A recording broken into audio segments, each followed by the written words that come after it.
So వాళ్ళకి సంబంధించిన అంటే వాళ్ళకి ప్రో ఉండే వ్యక్తి. సో మాట్లాడుతూ ఉంటే అప్పుడు చెప్తాను, ఇంత తిరుగుబాటు వచ్చేసింది ఏంటి అక్కడ అంటే ఆల్మోస్ట్ వెళ్ళి ప్రెసిడెంట్ ప్యాలెస్ దగ్గరికి వెళ్ళిపోయి గోల్ చేసేసి తగలబెట్టేసి ఆల్మోస్ట్ ఎంపీ కూడా చంపేశారు కదా, కార్లో దూసారు. అంటే ఈ యాంగరు చాలా భయానకం కదా, అది వచ్చే వరకు తెలియదు కదా. ఒక 6 months, ఒక 1 month ముందు కూడా అది ఫ్లేర్ అప్ అంటే అది నిండుకుంటూ ఉంటుంది ఆ కోపం. వెళ్ళి వెళ్ళి అది ఇట్లా ఈ విధంగా ఆ ఫ్రస్ట్రేషను నాకు అది కనిపించింది. అట్ ద సేమ్ టైం అంటే వెరీ ఫస్ట్ బిగినింగ్లో ఆయన బెంగళూరు పాయ్ విచ్ పాయ్ ఆయన బెంగళూరులో ఎవరు సార్ ఆయన పాయ్ మన బెంగళూరులో ఉంటారు కదా, మన కామెంట్ చేశారు ఈ పీపీపీ క్యాన్సిల్ చేస్తే. అనంత్ మోహన్ దాస్. అంటే కొంత అబ్జర్వర్స్, కొంతమంది ఇంటలెక్చువల్స్ మాట్లాడి డే 1 నుంచి ఆల్మోస్ట్ ఒక 2 years నుంచి వాళ్ళు మాట్లాడుతుంది అన్నీ చేసి తర్వాత ఇది రివర్సిబుల్ వెళ్ళిపోతుంది ఇవన్నీ చూసే ఆ మాట అనాల్సి వచ్చింది. అంటే ఇన్ని పనులు పెట్టుకొని వాళ్ళు కామెంట్ చేసిందో నాకు అవన్నీ ఆలోచించి ఎన్ని వదిలేసింది దీని మీద పడతారని ముందు కరెక్ట్ చేసుకోమని చెప్పాను. సార్ తెలంగాణలో కంటెస్ట్ చేస్తారు. సో అప్పుడు బీజేపీతో మంచి రిలేషన్ ఉంది నాయకులతో, టీఆర్ఎస్లో మంచి నాయకులతో రిలేషన్ ఉంది, ఈవెన్ కాంగ్రెస్లో. సో నెక్స్ట్ పొలిటికల్ ఈక్వేషన్ ఏ విధంగా ఉంటుంది తెలంగాణ నుంచి? అంటే నేను ఎలా చూస్తున్నాను సార్, తెలంగాణకు సంబంధించి నేను తెలంగాణ ఆల్మోస్ట్ ఒక 2008లో అప్పటి నుంచి చాలా ఎక్స్టెన్సివ్గా తిరిగాను నేను. 2000 అలాగే యూత్ వింగ్ అంతా నేను చేసినప్పుడు నాకు క్యాడర్ ఉండిపోయారు. అప్పటి నుంచి వాళ్ళు చాలామంది మిగతా పార్టీస్కి వెళ్ళిపోయారు. కొంతమంది టీఆర్ఎస్కి వెళ్ళిపోయారు, ఎక్కువ మంది టీఆర్ఎస్కి వెళ్ళిపోయారు. కొంతమంది ఏమో తిరిగి వాళ్ళు బీజేపీకి వెళ్ళటం ఇవన్నీ. నేనేమనుకున్నానంటే స్టార్ట్ చేసింది అక్కడే అనుకున్నప్పుడు ఇప్పుడు ఒక బలమైన అభిమాన బలం ఉంది అక్కడ.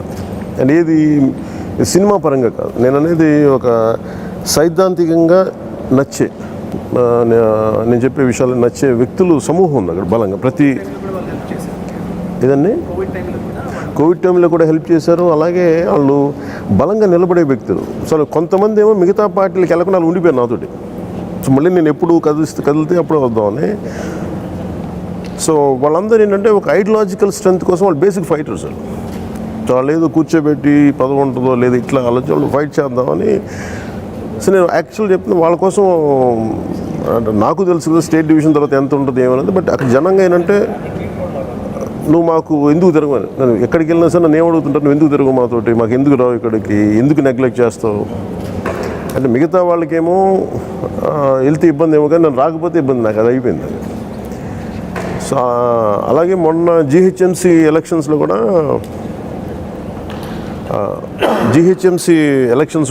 నాకేమనిపించింది అంటే బేసిక్గా నా మైండ్ సెట్ ఎలా ఉంటుందంటే ఈ పొలిటికల్ స్టేటస్కోని మార్చాలి అంటే చాలా సున్నితంగా మార్చాలి. రప్చర్ చేసి మారిస్తే అది ఎవరికి చేయలేకుండా అది రెంటికి చెట్టుని రేవడ్ అయిపోతుంది. సో నేను మనోళ్ళు కొంచెం లేట్గా అన్నారు మేము పోటీ చేస్తామని. సో ఆ టైంలో నాళ్ళు కూర్చోబెట్టి ఎవరో ఒకళ్ళకు ఉన్నప్పుడు మనం అటు ఇటు కాకుండా అయిపోద్ది. సో ముందే నాకు 1 year బ్యాక్ చెప్పుని కొంత ప్రిపరేషన్ ఉండేదని.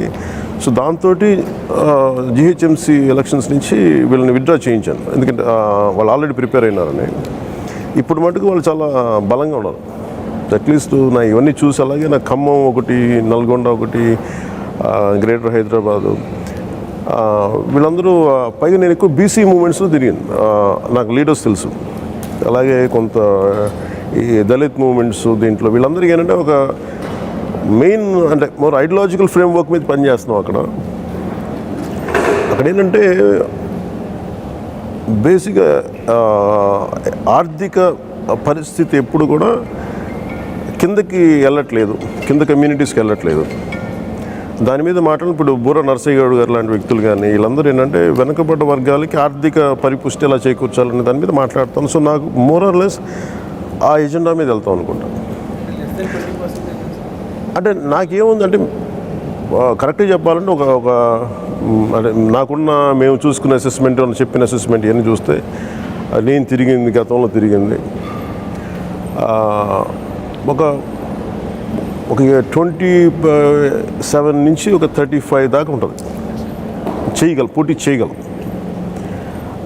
దాంట్లో ఒక ఖచ్చితంగా 10-12 సార్లు అయితే బలంగా పోటీ చేయగలం, అంత అది ఉంది.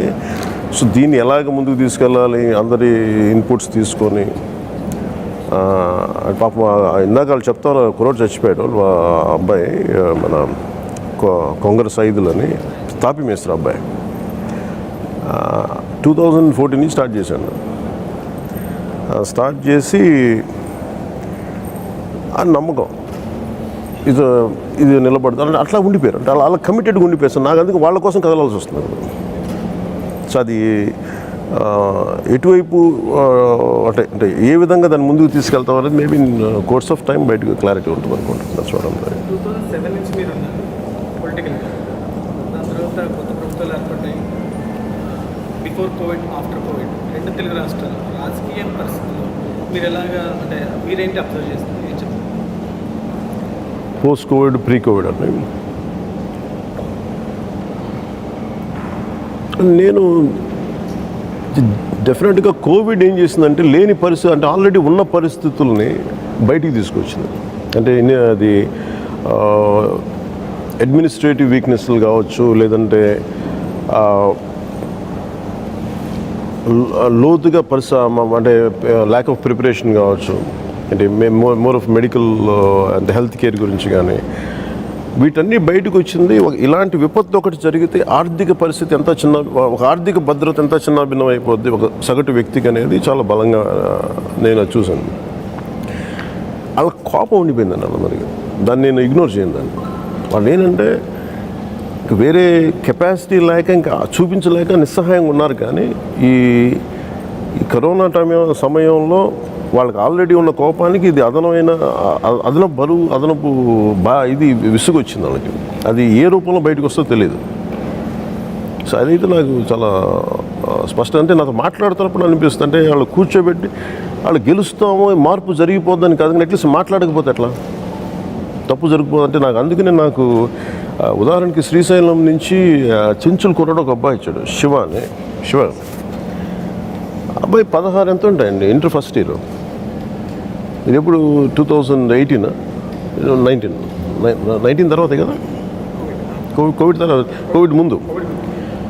ఆ అబ్బాయి వచ్చి నా ఆఫీస్ ముందు వెయిట్ చేస్తున్నాడు. నేను ఎప్పుడు వెళ్ళిపోతుంటాను, ఎందుకు ఆ కుర్రాడు చూడగా లోపల పిలవనిపించింది. ఏంటి అని అంటే, ఈ నల్లమల యురేనియం మైనింగ్ చేసేస్తున్నారు, నాకు ఎవరికి చెప్పుకోవాలో తెలియట్లేదు, మా గ్రామాలన్నీ పాడైపోతాయి, ఎవరి దగ్గరికి వెళ్ళినా మాకు రావట్లేదంటే నేను అప్పుడు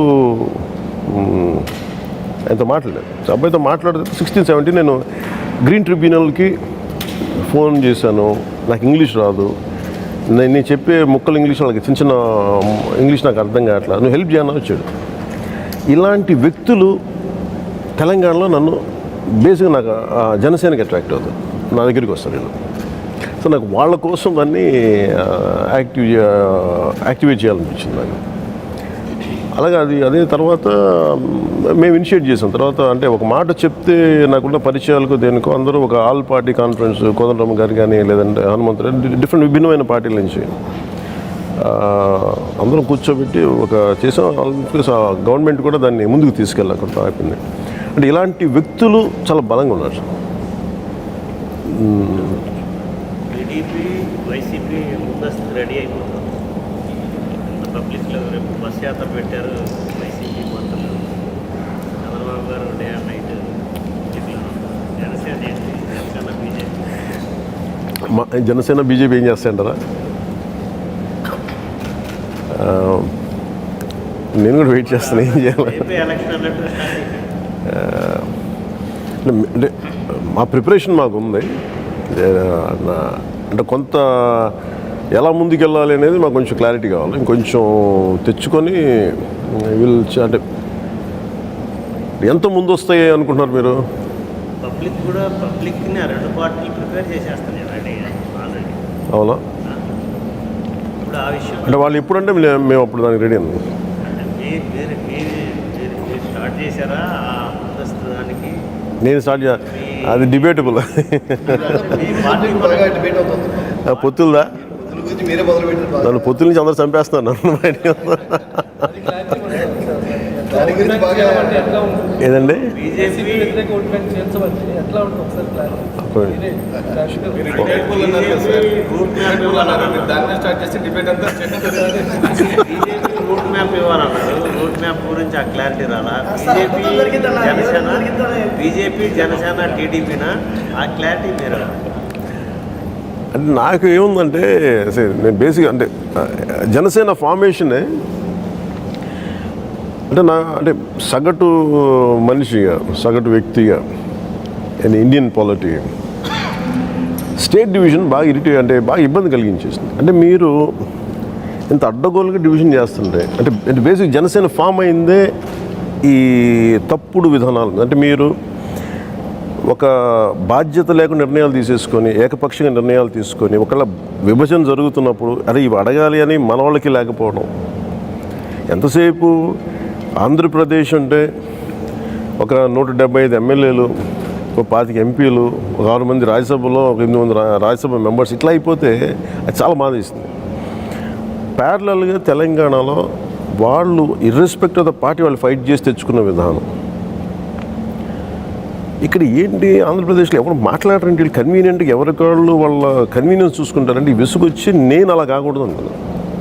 సో అంటే నా ప్రయారిటీ ఇందాక మీరు అంటే ఈ పొత్తు విడిపోకూడదు వీటన్నిటికీ వాటి వెనక మూలమైన థాట్ ఏంటంటే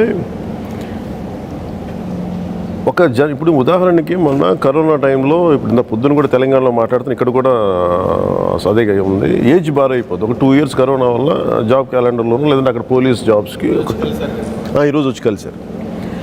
ఆ 2 సంవత్సరాలు వాళ్ళు పెట్టుకున్న ప్రిపరేషన్ ఆ చదువులు మొత్తం పోయి 2 సంవత్సరాలు లేట్ అయినందుకు వాళ్ళకి ఏజ్ బార్ అయిపోయి ఉద్యోగాలు కోల్పోయారు. అంటే భవిష్యత్తు కోల్పోయింది. అమ్మ ఏడ్ చేస్తుంది, కాళ్ళ మీద పడిపోయి చాలా బాధ కలిగింది. అంటే ఒక 2 సంవత్సరాలు డిలేలో ఒక పాలసీ తీసుకోవడంలో ఎన్ని జీవితాలు ఛిద్రమైపోతాయి. అంటే లా మేకర్స్ బాధ్యతగా మాట్లాడకపోతే, వాళ్ళు క్షేత్రస్థాయిలో వాళ్ళకున్న వ్యధను అర్థం చేసుకోకపోతే ఆ బాధ ఎలా ఉంటుంది. అలాగే స్టేట్ డివిజన్ జరుగుతున్నప్పుడు వీళ్ళు ఏం అడగరేంటి, వీళ్ళు ఢిల్లీకి వెళ్ళి భయపడిపోతారండి. వాళ్ళు చంపారు, కొట్టేరు చంపారు కదా, ఎందుకు వీళ్ళు అడగరేంటి, ఎంతసేపు వాళ్ళు రైట్ మేడం రైట్ ఇంకో ఏంటి బాధ ఏంటని చెప్పి విసుగొచ్చి అసలు స్టేట్ ఇంట్రెస్ట్ల కోసం నీవు ఏం ఆశించకుండా అసలు ఎవరు వీళ్ళు ఎందుకు మాట్లాడరు. మెన్ యువర్ వర్క్, మీరు ప్రజల కోసం మీరు నిలబడి ఉన్నప్పుడు, ప్రజల కోసం మీరు ఉన్నప్పుడు పార్టీలు సెకండరీ కదా. మీరు ఏ పార్టీ నుంచి ప్రజలకు సేవ చేయాలనేదే కదా ప్రయారిటీ. మీరు అలాంటప్పుడు మీరు ప్రజల తరపున మీరు ఎందుకు ఉంటారు, కన్వీనియంట్గా ఎందుకు మీరు తప్పించుకుంటారు ఈ విషయంలో. సో నాది జనం గొంతు అవ్వాలనుకున్నాను. సో దాంట్లో భాగంగా నేను ఎప్పుడూ నా గొంతు ఎత్తాను. అలాగే ఇప్పుడు స్టేట్ పరిస్థితి కూడా నిజంగా అసలు ఈ మాట అనడానికి కూడా నేను ఇంకా చెప్పాలంటే అది వైసీపీని అనాలి. వాళ్ళు నిజంగా 150 ఎమ్మెల్యేలు ఉండి వాళ్ళు చాలా అద్భుతమైన పాలన ఇస్తే నాకు అనాల్సిన అవసరం ఏముంటుంది. లా అండ్ ఆర్డరు ఛిద్రం అయిపోయి, లా అండ్ ఆర్డర్ గురించి ఎవరు మాట్లాడకుండా, అది ఏమి చేసిన ఇలాంటి క్రైమ్ చేసినా చెల్లిపోద్ది అనే మైండ్ సెట్ ఉండి అది సగటు మనిషికి ఏమి సంకేతాలు పంపిస్తాయి. ఇట్లాగా అలాగే మీకు ఇన్వెస్ట్మెంట్స్ రాకుండా ఆల్రెడీ ఒక ఇన్వెస్ట్మెంట్ చేసిన ఒక కియాలాండ్ ఫ్యాక్టరీని వాళ్ళు భయపెట్టేస్తే ఇవన్నీ ఇబ్బందులుగా ఉన్నాయి. అసలు ఎవరు అందుకే నాకేమనిపించింది, ఓటు సంఖ్య చూస్తే వాళ్ళు కూడా ఏమన్నారు లాస్ట్ టైం 2014 మాకు వాళ్ళకిను ఈ కూటమికి 2.5 లక్షలే ఓట్లు తేడా. అంటే 2.5 లక్షల ఓట్ల తేడాతో అటు ఇటు అయిపోవచ్చు కదా. ఈసారి ఏంటంటే కామన్ గ్రౌండ్ తోటి కామన్ మినిమం ప్రోగ్రామ్ కింద వైసీపీకి వ్యతిరేకంగా, అది ఇందులో అందరూ కావచ్చు, అది ఒక్క పార్టీ నా ఉద్దేశం కాదు, అందరూ కావాలి దాంట్లో. అది in the interest of the state. అంటే నా వ్యక్తిగత స్వలాభం వదిలేసి, నా వ్యక్తిగత అధికార దాహం వదిలేసి in the interest of the state అలా ఆలోచించగలిగితే చాలా మంచిది. ఇది నా బ్రాడ్ అండర్స్టాండింగ్. నేను ఇచ్చిన స్టేట్మెంట్ తాలూకు అర్థం. అది ఆ దిశగానే వెళ్ళాలని మనస్ఫూర్తి కోరుకున్నాను. బీజేపీ స్టేట్ పార్టీ అట్లా కనిపించట్లేదు. సోమవీరాజు గారు వెంటనే టీడీపీ పేరు ఎత్తితేనే ఆయన ఒప్పుకోవట్లేదు. జనంతో ఖచ్చితంగా రిజర్వేషన్స్ ఉంటాయి, దాన్ని ఎవరు డినై చేయడం. నేను మొన్న కూడా అంటే ఒక అలయన్స్లో ఉన్నప్పుడు 100% అన్నీ ఏకీపించాలని లేదు. వీ కెన్ డిఫర్ అన్న ఒక అంటే ఇది మేము మాట్లాడుకుంది బిగినింగ్ నుంచి కూడా, మాకు ఏకీపించాలని లేదు. ఉదాహరణకి రామతీర్థ చేస్తున్నప్పుడు మేము దాన్ని అంత బలంగా ఒక స్టేట్మెంట్ ఇచ్చాము, మాట్లాడాం. కానీ మేము దాన్ని మిగతా చేసినంత బలంగా తీసుకెళ్ళలేము. అంటే మాకు సర్టన్ అంటే ఇంతవరకు మేము చేయగలం, ఇంతకు మించి దీన్ని పుష్ చేయలేదు. మాకు ఒక స్టాండ్ ఉంటుంది, అది నేను మొహమాటం లేకుండా చెప్పగలను. సో వాళ్ళు 100% నేను అన్నదాన్ని సపోర్ట్ చేయాలని గాను అది నాకు అది లేదు, అది వాళ్ళ చాయిస్. అది కానీ నేను చెప్పడం మటుకు in interest of the state చెప్తాను. ఈ టార్గెట్ ఏదైతే ఉందో లక్ష్యము అది అది 10 సార్లు వివరిస్తాను, ఖచ్చితంగా వివరిస్తాను. అంటే ఇప్పుడు ఖచ్చితంగా భారతీయ జనతా పార్టీ నాయకులు కానీ వీళ్ళందరికీ ఖచ్చితంగా అభిప్రాయం, కానీ వాళ్ళ స్టేట్ పరిస్థితి తెలియచేయాలి కదా. ఇప్పుడు ఇక్కడ స్టేట్లో ఈ పరిస్థితులు ఉన్నాయి, ఇంత లా అండ్ ఆర్డర్ ఇబ్బంది అయిపోయింది, దారుణంగా ఉంది, ఆర్థిక పరిస్థితి బాగాలేదు, ఉద్యోగాలు లేవు, ఇచ్చిన ప్రతి మాట మీద వెనక్కి వెళ్ళిపోయారు. ఇలాంటి మాటల మీద ఇంత అస్తవ్యస్తంగా ఉన్నప్పుడు కనీసం that is the responsibility of any political party కదా, స్టెబిలిటీ, టు గివ్ స్టెబిలిటీ, ఆర్థిక భద్రత, శాంతి భద్రత, ఇవన్నీ ఇవ్వాలి కదా, కనీసం సామాజిక భద్రత ఇవ్వాలి కదా. ఇది మా ఇది హిందుత్వ ఎజెండా కొంచెం ఎక్కువగా ఉండడమే. ఏదండి హిందుత్వ ఎజెండా బీజేపీకి సంబంధించి హిందుత్వ ఎజెండా ఏం లేదు అంటే మనకి ఇప్పుడు నేను హిందుత్వ ఎజెండా నాకు అది ప్రాబ్లం ఉండదు ఆ మాట మాట్లాడడానికి. నేను హిందువు, నా కంటి ముందు ఇప్పుడు నేను ఇస్లాంని గౌరవిస్తాను, క్రిస్టియానిటీని గౌరవిస్తాను, నేను మతాన్ని ఖచ్చితంగా ఆరాధిస్తాను. ఒక హిందూ దేవాలయం కూల్చినప్పుడు దాని గురించి మాట్లాడకపోతే అది మాట్లాడితే సెక్యులరిజం కాదు. ఒక మసీదుకి దెబ్బ తగిలితేనో లేదంటే ఇంకొక మతంకి సంబంధించిన వ్యక్తికి తగిలితేనే వాళ్ళకి సంబంధించి మాట్లాడితేనే తప్పుగా రైట్, కానీ అప్పుడు సెక్యులరిజం అంటాం. కానీ ఇంక ఎవరు మెజారిటీ వర్గం గురించి మనం మద్దతు ఇస్తే అది సెక్యులరిజం కాదని మైండ్ సెట్ నుంచి అందరూ మారాలి. ఇది నేను గతంలో కూడా కొంతమంది లెఫ్ట్ వింగ్ నాయకులు కూడా చెప్పాను ఇన్ 2019లో. అందుకే నేను దాన్ని హిందూ పరంగా అంటే నిజంగా చెప్పాలంటే అంత ఇది బేసిక్గా హిందూ అనేది జీవన విధానం కదా. దీన్ని కూర్చోబెట్టి మన చెట్టు పుట్ట మనకి 3 కోటి దేవతలు అంటాం మనం. సో దీంట్లో మన బోనాలని ఒక దేవతగా చూస్తాం, లేదంటే మనకి ఒక్కొక్క పండగకి మనకి ఒక ప్రతీక ఉంటుంది. సో అందుకని నాకు దీన్ని ఆ హిందుత్వ ఎజెండాని ఖచ్చితంగా దాటి చాలా చేస్తారు కదా. అది కనిపించడం ప్రతి ఒక్కరు దీన్నే చూడాలని భూతత్వంలో పెట్టి చూస్తే ఇవే కనిపిస్తాయి. సో నాకేమో అది ఇబ్బంది అనిపించింది. అందుకని ఇంకా నేను మనసు ఇప్పుడు ఉదాహరణకి నేను మొన్న రాయలసీమ వెళ్ళినప్పుడు కర్నూలులో దాదాపు 15 మంది 14 మంది మా ముస్లిం రైతులకి ఇచ్చాం, కౌలు రైతులకి. ఇంతమంది ముస్లిం కౌలు రైతులు ఉన్నారనేది మరి అందులో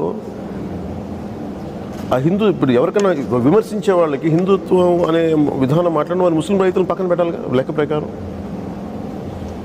ఇది ఏమన్నారండి అంటే ఆయన రైతులు అనడానికి ఆయన ప్రమాణం ఏంటి ఏం చెప్పారా అంటే బేసిక్ నేను చాలా నేను 2007 నుంచి తిరుగుతున్నాను. బేసిక్ కౌలు రైతులు గుర్తింపు కార్డులు ఇవ్వరు అసలు. వాళ్ళు గుర్తింపు కార్డు కౌలు రైతులు గుర్తింపు కార్డులు ఎందుకుంటే అది ఏమంటుందంటే బేసిక్ కామన్ సెన్స్ కదా. మరి ఆయన ఏ ఉద్దేశం ఉండదు నాకు తెలియదు కానీ బట్ ఏదండి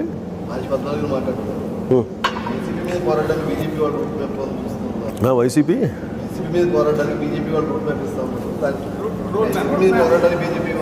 వైసీపీ పోరాటం కదండి బేసిక్గా అసలు ఈ అలయన్స్ ఎటు వెళ్ళాలనేది road map. So YCP is incident. YCP అదేదో ఒక ఏముంటుందని దాని ఏదో ఒక రాజ్యాంగేతర శక్తి కాదు కదా. That's another party which health government which is holding the government as on now. చెప్పాను కదా 2014 వాళ్ళు రాలేదు 2.5 లక్షల ఓట్లు కదా. సో ఈవెన్ ఎంత రేపు భవిష్యత్తులో చాలా అద్భుతంగా ఉండాలి. అంటే నేను ఎలా చూస్తున్నాను వైసీపీకి వచ్చిన ఓట్లు ఎవ్రీ ఇండివిజువల్ పార్టీకి వచ్చిన ఓట్లు లెక్కేస్తే మీ ఎన్ని పార్టీలు కలిపితే వీళ్ళకి ఎక్కువ వచ్చినాయి. సో ఆ విధంగా వైసీపీ 100% ఎక్కువ వచ్చినట్టు కాదు కదా. సో దాంట్లో పెట్టి మరి అలా ఇలాంటి ఇలా ఇల్లు కొట్టుకొని స్ప్లిట్ అయిపోయి ఇప్పుడు నిజంగా వీళ్ళు అద్భుతమైన గవర్నెన్స్ చేస్తే అసలు మనం దాని మీద మనం కరెక్షన్స్ చెప్పొచ్చు. కానీ నిజంగా వైసీపీ నాయకులు బాధపడ్డట్టుగా ఇలాంటి గఠబంధన్ గురించి మాట్లాడాల్సిన అవసరం లేదు. బట్ అది వాళ్ళు చేజేతలో చేసుకుని తప్పు నా నోటి నుంచి ఆ మాట రావడానికి. In interest of the state. ఇందులో నాకు పర్సనల్గా ఏముంటుంది ఏజెండా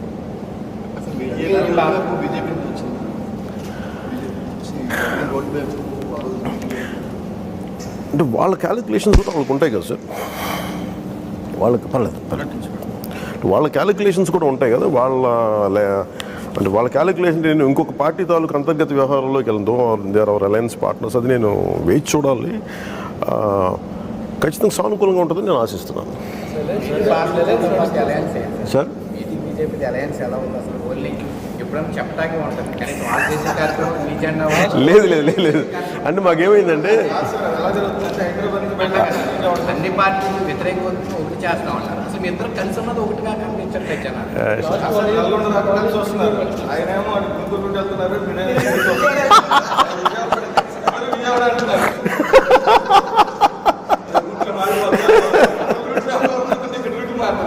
లేదు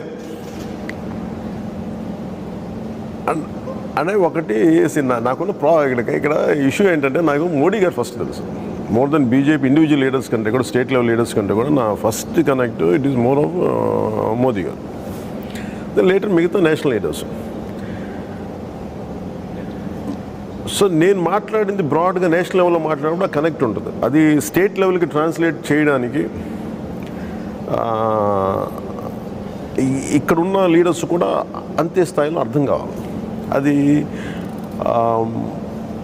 వాళ్ళకి ఎలా తీసుకెళ్ళాలి అనేది మరి వాళ్ళ ఆలోచన విధానం ఏదో ఉండాలని నేను నమ్ముతున్నా. సో డే 1 నుంచి కూడా కలిసి ప్రోగ్రామ్ చేద్దామని పెట్టుకున్నాం. మొదటేమో వాళ్ళకి ఢిల్లీ ఎలక్షన్స్ వచ్చినాయి, తర్వాత ఇంకో 1 or 2 ఎలక్షన్సే వచ్చినాయి. మీరు నమ్మట్లేదు కదా, మీరు నవ్వుతున్నారు. లేదు అంటే వాస్తవం, అంటే రియాలిటీ ఏంటంటే ఎలక్షన్స్ వచ్చినాయి. ఆ తర్వాత ఇక్కడికి రావాలి, ఇది మన అమరావతికి రావాలి. అదేమో నడ్డా గారి ప్రోగ్రామ్ వల్ల క్యాన్సిల్ అయింది. తర్వాత ఇంకొకటి ఎలక్షన్, తర్వాత కరోనా, ఇట్లన్నీ వచ్చి ఇట్లా అయితే నవ్వు రీసెంట్ కొంత మాట్లాడుకున్నాం. ఖచ్చితంగా దీని మీద బీజేపీ దీంతో సార్ జనసేనకి నష్టమే తప్ప లాభం లేదనేది చాలా మంది అంటున్నారు. అది అంటే మనం ఒక అలయన్స్ అండి, కేవలం మనకి ఇక్కడ ఉందా, నేను కొంచెం బ్రాడ్ రేంజ్లో, అంటే బ్రాడర్ ఇంట్రెస్ట్లను చూసి మాట్లాడతాను. డెఫినెట్గా ఏంటంటే నాకు ఏదో మన ఎంజీఆర్ గారి గురించి ఎవరు చెప్తా ఉంటుండే తమిళనాడులో. So you need a great support from the centre. At least national level leadership గురించి ఎప్పుడు మనం ఏదైనా చెప్పుకోగలిగితే, అంటే దీనికి కారణం కూడా బీజేపీకి స్టేట్లో ఎంత ప్రెజెన్స్ ఎక్కువ తక్కువ అనే కంటే కూడా నేను వాళ్ళని నేషనల్ లెవెల్లో వాళ్ళ కెపాసిటీ, వాళ్ళ కేపబిలిటీ, వాళ్ళ ఎబిలిటీ చూస్తాను. అది ఖచ్చితంగా దాన్ని సరైన దిశలో వాళ్ళు కమ్యూనికేట్ చేయగలిగితే స్టేట్ వైపు ఇది మారుతుంది. అలాగే మన ముఖ్యంగా రాజధాని గురించి కూడా నేను చాలా బలంగా చెప్పాను, స్టీల్ ప్లాంట్ గురించి కానీ. మరి అమిత్ షా గారి నోటి నుంచి ఆ మాట తెప్పించడానికి కూడా నా వంతు ప్రయత్నం నేను చేశాను. రాజధాని విషయంలో మీరు ప్రయత్నించి వాళ్ళతో ఒప్పించారు. అటువంటి ప్రయత్నమే కొత్త విషయంలో కూడా జరుగుతుంది. అట్లా నేను ఒప్పించానండి. అంటే నేనేం చేస్తానంటే స్టేట్ పాయింట్ ఆఫ్ వ్యూ ఖచ్చితంగా చెప్తాను, అందులో అనుమానం లేదు. అంటే ఎందుకు ఇది అనేది చెప్తారు. అది అంటే నా వాదన నేను వినిపిస్తాను ఖచ్చితంగా. అది వాళ్ళు ఎలా తీసుకుంటారు అనేది అంతే చాలా సీనియర్ నాయకులు కదా సార్. గ్రౌండ్ లెవెల్లో ఉండే రియాలిటీ ఈ స్టేట్కి సంబంధించి మీరు ఇంతకుముందు చెప్పారు, ఇన్వెస్ట్మెంట్స్ రాకపోవడం, తర్వాత లా అండ్ ఆర్డర్ ఏవైతే ఉన్నాయో ఇవన్నీ కూడా ఇప్పుడైతే మన 15వ తేదీన ఇచ్చారంటే పవర్ సెక్టార్లో ఉండే ఎంప్లాయీస్ శాలరీస్. అవును సార్, ఇంకా ఇవ్వలేదని చెప్పారు. ఇంకా సగం ఇచ్చారు. పెన్షనర్స్ ఇంకా ఇవ్వలేదు. నిధులన్నీ గవర్నమెంట్ ఆఫ్ ఇండియాలో తెలియట్లేదంటారు. వాళ్ళు ఏమంటారు, నేను చాలాసార్లు మీలాగే అడిగాను సార్. స్టేట్ గవర్నమెంట్ అది ఇండిపెండెంట్ గవర్నమెంట్ కదా, మాకు ఏం హక్కు ఉంటుంది అంటారు. స్టేట్లో ఉండే ఈ బ్యాడ్ కండిషన్స్ అన్నీ ఖచ్చితంగా అనుమానం లేకుండా, అవగాహన లేకుండా ఎందుకు ఉంటుంది? ఖచ్చితంగా అది వాళ్ళకి అంటే నిర్మలా సీతారామన్ గారు నాకు చెప్పారు చాలాసార్లు మాట్లాడుతున్నప్పుడు. ముఖ్యంగా అమరావతి క్యాపిటల్ ఆవిడ కలుసుకున్నప్పుడు చిన్న చిట్చాట్లో మాట్లాడుతూ ఉంటే, క్యాపిటల్ ఫండ్స్ లేవు అని అంటున్నప్పుడు, లేదు ఫండ్స్ వచ్చినాయి, వరల్డ్ బ్యాంక్ నుంచి నాకే ఫోన్ చేసి మాట్లాడితే వీళ్ళు ఇంట్రెస్ట్ చూపించలేదు అని చెప్పాను. చాలా ప్రతి సమస్య మీద ఖచ్చితంగా అవగాహన ఉంది. కానీ అదొక ఇండిపెండెంట్ స్టేట్ కదా, వాళ్ళు తీసుకునే నిర్ణయాలకి మేము ఎలా దాన్ని ఆపగలం? వాళ్ళు చిన్నపిల్లలు కాదు కదా, దర్ ఎలక్టెడ్ గవర్నమెంట్ కదా. ఆ ఎలక్టెడ్ గవర్నమెంట్కి మేము ఏం చెప్తే వాళ్ళు చేస్తారు. వ్యతిరేకించిన సపోర్ట్ కూడా ఇస్తారు. ఎలాంటి సపోర్ట్ ఉంది అంటే ఓకే అంటే మీ పాయింట్ ఆఫ్ వ్యూ చెప్పండి. సార్ అదే రీసెంట్గా జరిగిన ఇష్యూ ఏంటంటే రుణం తీసుకోవడానికి ఆర్బీఐ సెక్యూరిటీస్ వేలం వేస్తుంది. ఏపీకి పర్మిషన్ ఇచ్చింది. ఇంత ఆర్థిక ఇబ్బందుల్లో ఉన్న ఏపీకి ఏమో పర్మిషన్ ఇచ్చారు, తెలంగాణకు ఆపేశారు. సో కేంద్రం నుంచి ప్రభుత్వానికి అంటే ఇతరాతర నిర్ణయాలు కావచ్చు, రాజకీయ పరమైన వ్యవహారాలు కావచ్చు వదిలేసి, కానీ రాష్ట్రం ఆర్థికంగా ఇబ్బందుల్లో ఉంది అనే విషయం కేంద్రానికి తెలిసి కేంద్రం చేతుల్లో ఉన్న వ్యవహారం విషయంలో కూడా ఇక్కడ ప్రభుత్వానికి వెసులుబాటు కలిగించడంలో చూస్తామని కొంత అంటే అంటే అంటే నేను ఖచ్చితంగా అంటే నేను ఎప్పుడన్నా సమీప భవిష్యత్తులో ఉండే మీటింగ్స్లో ఖచ్చితంగా నేను చెప్తాను, ఖచ్చితంగా తీసుకెళ్తాను. ఎగ్జాంపుల్ ఏ రాష్ట్రం అయినా కూడా ఈ కంట్రీలో ఆగస్టు, సెప్టెంబర్, అక్టోబర్ ఈ 3 నెలల్లో పవర్ ఎక్స్చేంజ్లో పవర్ కొనుగోలుకి అంటే మనకి పీక్లో టైంలో అంటే ఈ ఏప్రిల్, మే, జూన్, జూలైకి పవర్ ఎంత కావాలి అనేది ఒక అసెస్మెంట్ ఉంటుంది. అనమాట కన్సంప్షన్ ఎంత పెరిగింది, డిమాండ్ ఎంత ఉంటుంది, సప్లై. మనం టెండర్ వేయాలి, ఇండెంట్ పెట్టాలి, టెండర్ వేయాలి. టెండర్ వేసి మనం ఎక్కడైతే సర్ప్లస్ ఉందో మనం అగ్రిమెంట్ కావాలి. ఈ state government except Andhra Pradesh, all other states including Telangana, వాళ్ళు పవర్ ఎక్స్చేంజ్లో ఇండెంట్ వేశారు, అగ్రిమెంట్ అయ్యారు. వాళ్ళకి ఇప్పుడు పవర్ సప్లై ఉంది. ఇంత పవర్ లోడ్ ఇప్పుడు తగ్గిన నిన్న 3 రోజుల నుంచి వర్షాలు పడుతున్నా కూడా ఇప్పటికీ పవర్ కట్స్ ఉన్నాయి. అంటే ఇదంతా తెలియదు. 12 రూపాయల నుంచి 20 రూపాయల మధ్య యూనిట్ కొంటున్నాడు, ఈవినింగ్ 6 నుంచి 10 మధ్య. ఎక్కడి ఇదంతా ఎక్కడి అంటే ఇది మీరు భారతీయ జనతా పార్టీ నాయకులను అడిగారా కమ్యూనికేట్ చేయమని? మీరు చెప్పారా? అంటే సోమవీరాజు గారు లాంటివి చెప్పారు. ఇది నేను అంటే మీరు చెప్పిన ఈ పాయింట్స్ ఇలా అని కాకుండా అంటే లాస్ట్ టైం కలిసినప్పుడు అంటే ఫ్రీక్వెంట్ కాదు కానీ ఒక లాస్ట్ ఫ్యూ మంత్స్లో ఒక 4-5 సార్లు కలిసి ఉండొచ్చు ఖచ్చితంగా. హైదరాబాద్లో కానీ ఢిల్లీలో కానీ ఇట్లా ఆలోచిస్తాను. ఇది నేను పదే చర్చించాను, తెలియజేశాను, ఖచ్చితంగా తెలియజేశాను. అక్కడ నేను మాట్లాడిన స్థాయి వ్యక్తులందరికీ కూడా ఇది అవగాహన, ఖచ్చితంగా అవగాహన స్టేట్ దెబ్బ. ఎందుకంటే ఇది ఏదో నాకు చెప్పడం కాదు, బాహటంగానే మనకి పత్రికాముఖంగా చెప్తుంటారు, నేషనల్ ఛానల్స్లో రిపీటెడ్గా మాట్లాడుతుంటాయి. ఇది అవగాహన ఉంది. కానీ మరి అది ఇంకొకసారి దీన్ని బలంగా తీసుకెళ్ళే అంటే నాకేముందంటే మైండ్లో రాష్ట్ర ఆర్థిక పరిస్థితి మీద కానీ లేదంటే రాష్ట్ర శాంతి భద్రతల మీద కానీ నేను నెక్స్ట్ టైం కలిసినప్పుడు యాజ్ ఒక అలయన్స్ పార్ట్నర్గా ఖచ్చితంగా ఏమేమి జరుగుతున్నాయి ఇప్పుడు మీరు ఉదహరించినవి కానీ ఇలాంటివన్నీ టోటల్గా పవర్ గురించి కావచ్చు, పీపీపీ కావచ్చు, ఇన్వెస్ట్మెంట్స్ కావచ్చు, వీటన్నిటి మీద ఖచ్చితంగా మాదైన నివేదిక ఖచ్చితంగా ఇస్తాను విత్ కోటింగ్ ఎగ్జాంపుల్స్ ఇవన్నీ ఇచ్చి దీని తాలూకు సీరియస్నెస్ ఖచ్చితంగా తెలియజేస్తాను. స్టేట్ డెవలప్మెంట్ అనేది ఖచ్చితంగా ద్వారానే వస్తుంది కదా సార్. పెట్టుబడులు అనేది ఇంతవరకు ఏం కనిపిస్తాం. ఇప్పుడు దావోస్ ప్రత్యేకంగా వెళ్ళారు సీఎం. దావోస్ పెట్టుబడులను ఆకర్షించడానికి ఎలా చూస్తున్నారు?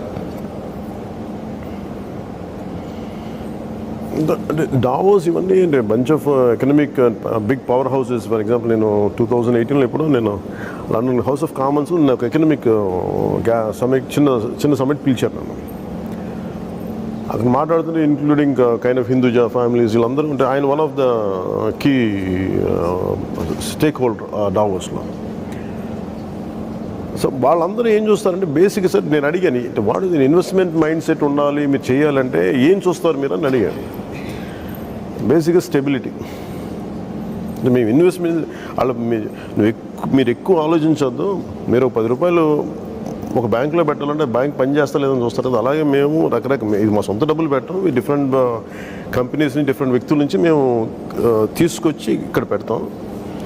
ఈ స్టేట్లో ఎనీ స్టేట్ ఇన్ ఇండియా ఎక్కడైతే మాకు కంఫర్ట్ జోన్ ఉంటుందో, ఎక్కడైతే మనకి ఈ పెట్టుబడులకు అనుకూలంగా ఉంటుందో అక్కడికి వెళ్తాం. అలాంటి లేనప్పుడు మటు ఖచ్చితంగా వీ విల్ విత్డ్రా. సో దానికి గ్యారంటీ మాకు sovereign guarantee India government of India వస్తుంది. అలాంటిది మీ స్టేట్లో ఇవన్నీ ఉన్నాయి కాబట్టి పెట్టుబడులకి జనరల్గా వాళ్ళు మొహమాటానికో లేదంటే ఒక ఏమంటుందని ఒక అందంగా చూపించుకోవడానికి మెమరాండమ్ ఆఫ్ అండర్స్టాండింగ్ చేసుకుంటారు. ఇంత పెట్టుబడులు పెడతామని చెప్పి పేపర్ మీద సంతకాలు పెడతారు, కానీ ఆయన అంద ఏంటంటే అవి పేపర్ మీద సంతకాలే, అవి టిల్ దే రియలైజ్ ఇట్, అవి బయటకు వచ్చి క్షేత్రస్థాయిలో ఇన్వెస్ట్మెంట్ అయ్యే వరకు. కానీ మేము ఎప్పుడు వస్తాయంటే ఇన్వెస్ట్మెంట్స్ పొలిటికల్ ఇంటర్వెన్షన్ ఉండకూడదు, and electricity and water, and మాకు కొన్ని నీడ్స్ అండ్ రిక్వైర్మెంట్స్ ఉంటాయి, అవి చేయాలి. ఈ పొలిటికల్ ఈ ఎకోసిస్టమ్ ఈ ఇన్వెస్ట్మెంట్ ఎకోసిస్టమ్ క్రియేట్ చేస్తే చాలా ఇదిగా ఉంటే చెప్పి పారామీటర్స్ చెప్పారు. కానీ వాళ్ళు మరి ఎలా పెడతారు మీరు ఇన్వెస్ట్మెంట్ అంటే, వాళ్ళు విల్ ఒక 10 రూపాయలు పెట్టేవాళ్ళు ఎంత ఆలోచిస్తారు చిన్న ఇన్వెస్ట్మెంట్కి. అలాంటి మేము ఇన్ని కోట్లు తీసుకొస్తున్నప్పుడు మేము చాలా తరో సెర్చ్ చేస్తాం. అక్కడ కొంతమంది కొన్ని చోట్ల కొన్ని పార్టీలు ప్రతిపక్షాలు కూర్చోబెట్టి ఇలా రావట్లేదు ఇలా చేయకూడదు, మేము అవి కూడా నమ్మం. మేము మా తరువు, ఎందుకంటే వాళ్ళ దగ్గర ఏదో చెప్పారు, ఏదో ఒక ఇన్వెస్ట్మెంట్ ఏజెన్సీ అంటే ఇన్వెస్టిగేషన్ ఏజెన్సీలా ఉంటుంది, వాళ్ళు ఫీడ్బ్యాక్ ఇస్తారంట. వాళ్ళకి చెప్తే వాళ్ళు కూర్చోబెట్టి తరువు రిపోర్ట్ ఇచ్చిన తర్వాత is it worth to be invested in that particular area అనేది మేము చేస్తాం అని చెప్తా. మళ్ళీ మొన్న మధ్యన ఇప్పుడు యూరోప్లో వెళ్ళినప్పుడు ఏదో ఎయిర్పోర్ట్లో కలిసాం, ఇలా ఆ మీటింగ్ కలుస్తున్నాం. వాళ్ళందరూ ఏంటంటే వాళ్ళు కియాది మాట్లాడారు. కియాది మాకు డిప్లొమాటిక్ సర్కిల్స్లో ముఖ్యంగా వీళ్ళందరూ ఈ డిప్లొమాట్స్ అందరూ కూర్చున్నప్పుడు ముఖ్యంగా ఢిల్లీలో ఇట్లో ఇలా ఉంది, మీరు ఏం చేస్తారు పర్టికులర్ స్టేట్లో అంటే అది మా కంట్రోల్లో లేదు, దట్ ఈస్ అనదర్ గవర్నమెంట్ మాకు చెప్తా ఉన్నారు. అది ఇన్వెస్ట్మెంట్కి అది ఫ్రెండ్లీ కాదు కదా అలాంటి వాతావరణం. ఒక పెద్ద కంపెనీ వాళ్ళని భయపెడితే అట్లాగా, అది వాళ్ళని భయపెట్టినట్టు కాదు, అది మిగతా ఇన్వెస్టర్స్ అందరికీ కూడా సంకేతం అది అని వాళ్ళు చెప్తా. రేపు పొద్దున మేబీ ఇన్వెస్ట్మెంట్స్ రావాలని నేను కోరుకుంటాను. ఎంత నేను విభేదించినప్పటికీ కూడా స్టేట్ లీడర్షిప్ వెళ్ళి డావోస్కి వెళ్ళి తీసుకొస్తే మటుకు సంతోషం. కానీ అది కేవలం పేపర్లకి అంకితం అయిపోతాయా? అది మనకు చెప్పడానికి బాగుంటాయి, 2 రోజులు పేపర్లు చెప్పడానికి బాగుంటాయి, అవి నిజంగా వాస్తవ రూపం దాలుస్తాయా లేదనేది only time has to see. Sir, మీరు ఆల్రెడీ స్టీల్ ప్లాంట్ ఇష్యూలో అఖిలపక్ష మేయర్ని డిమాండ్ చేశారు ప్రభుత్వం. సరే, ప్రభుత్వం వాళ్ళు రెస్పాండ్ అవ్వలేదు కదా. కానీ ఆంధ్రప్రదేశ్లో చాలా ఇష్యూస్ ఉన్నాయి, మీకు సెంట్రల్తో యాక్సెస్ ఉంది. మీరు అన్ని రాజకీయ పార్టీ నాయకులు తీసుకెళ్ళి సెంట్రల్తో ఇక్కడ ఉన్నటువంటి పరిస్థితి ఎవరికి ఆలోచన అంటే సార్ నేను ఒకనే చేయడం కాదు సార్, ప్రతి ఇప్పుడు నాలాంటి ఆలోచన అవుతుంది. But every leader should even ఇప్పుడు ఇనిషియేటివ్ తీసుకుని అన్ని రాజకీయ పార్టీలని తీసుకెళ్ళండి. నాకు తెలంగాణలో కుదురుతుంది సార్. విచిత్రం ఏంటంటే నాకు తెలంగాణలో ఒక యురేనియం మైనింగ్కి ఒక చిన్న శివాని ఒక చెంచులు కురవడు వస్తే నేను జస్ట్ అప్పుడే హనుమంతరావు గారు వచ్చారు, ఆయనతో కూర్చొని లాభం లేదు ఒక నేను పిలుస్తాను మామూలు పిలుస్తాను ఇట్లా కూర్చోబెట్టి ఇట్లా అనుకున్నా. So irrespective of political differences ఇట్లాంటి ఇష్యూస్ మీద అందరూ ఒక కామన్ గ్రౌండ్ మినిమం ప్రోగ్రామ్ కింద రాగలరు. మనకి ఆంధ్రాలో అని మనస్ఫూర్తిగా చెప్పాలంటే నేను ఇనిషియేట్ చేశాను, ఇనిషియేట్ చేస్తాను కానీ నేను మాట్లాడతాను సార్. నేను ఇల్లుకి వెళ్ళి బతిలాను కదా, అది పద్ధతి కూడా కాదు.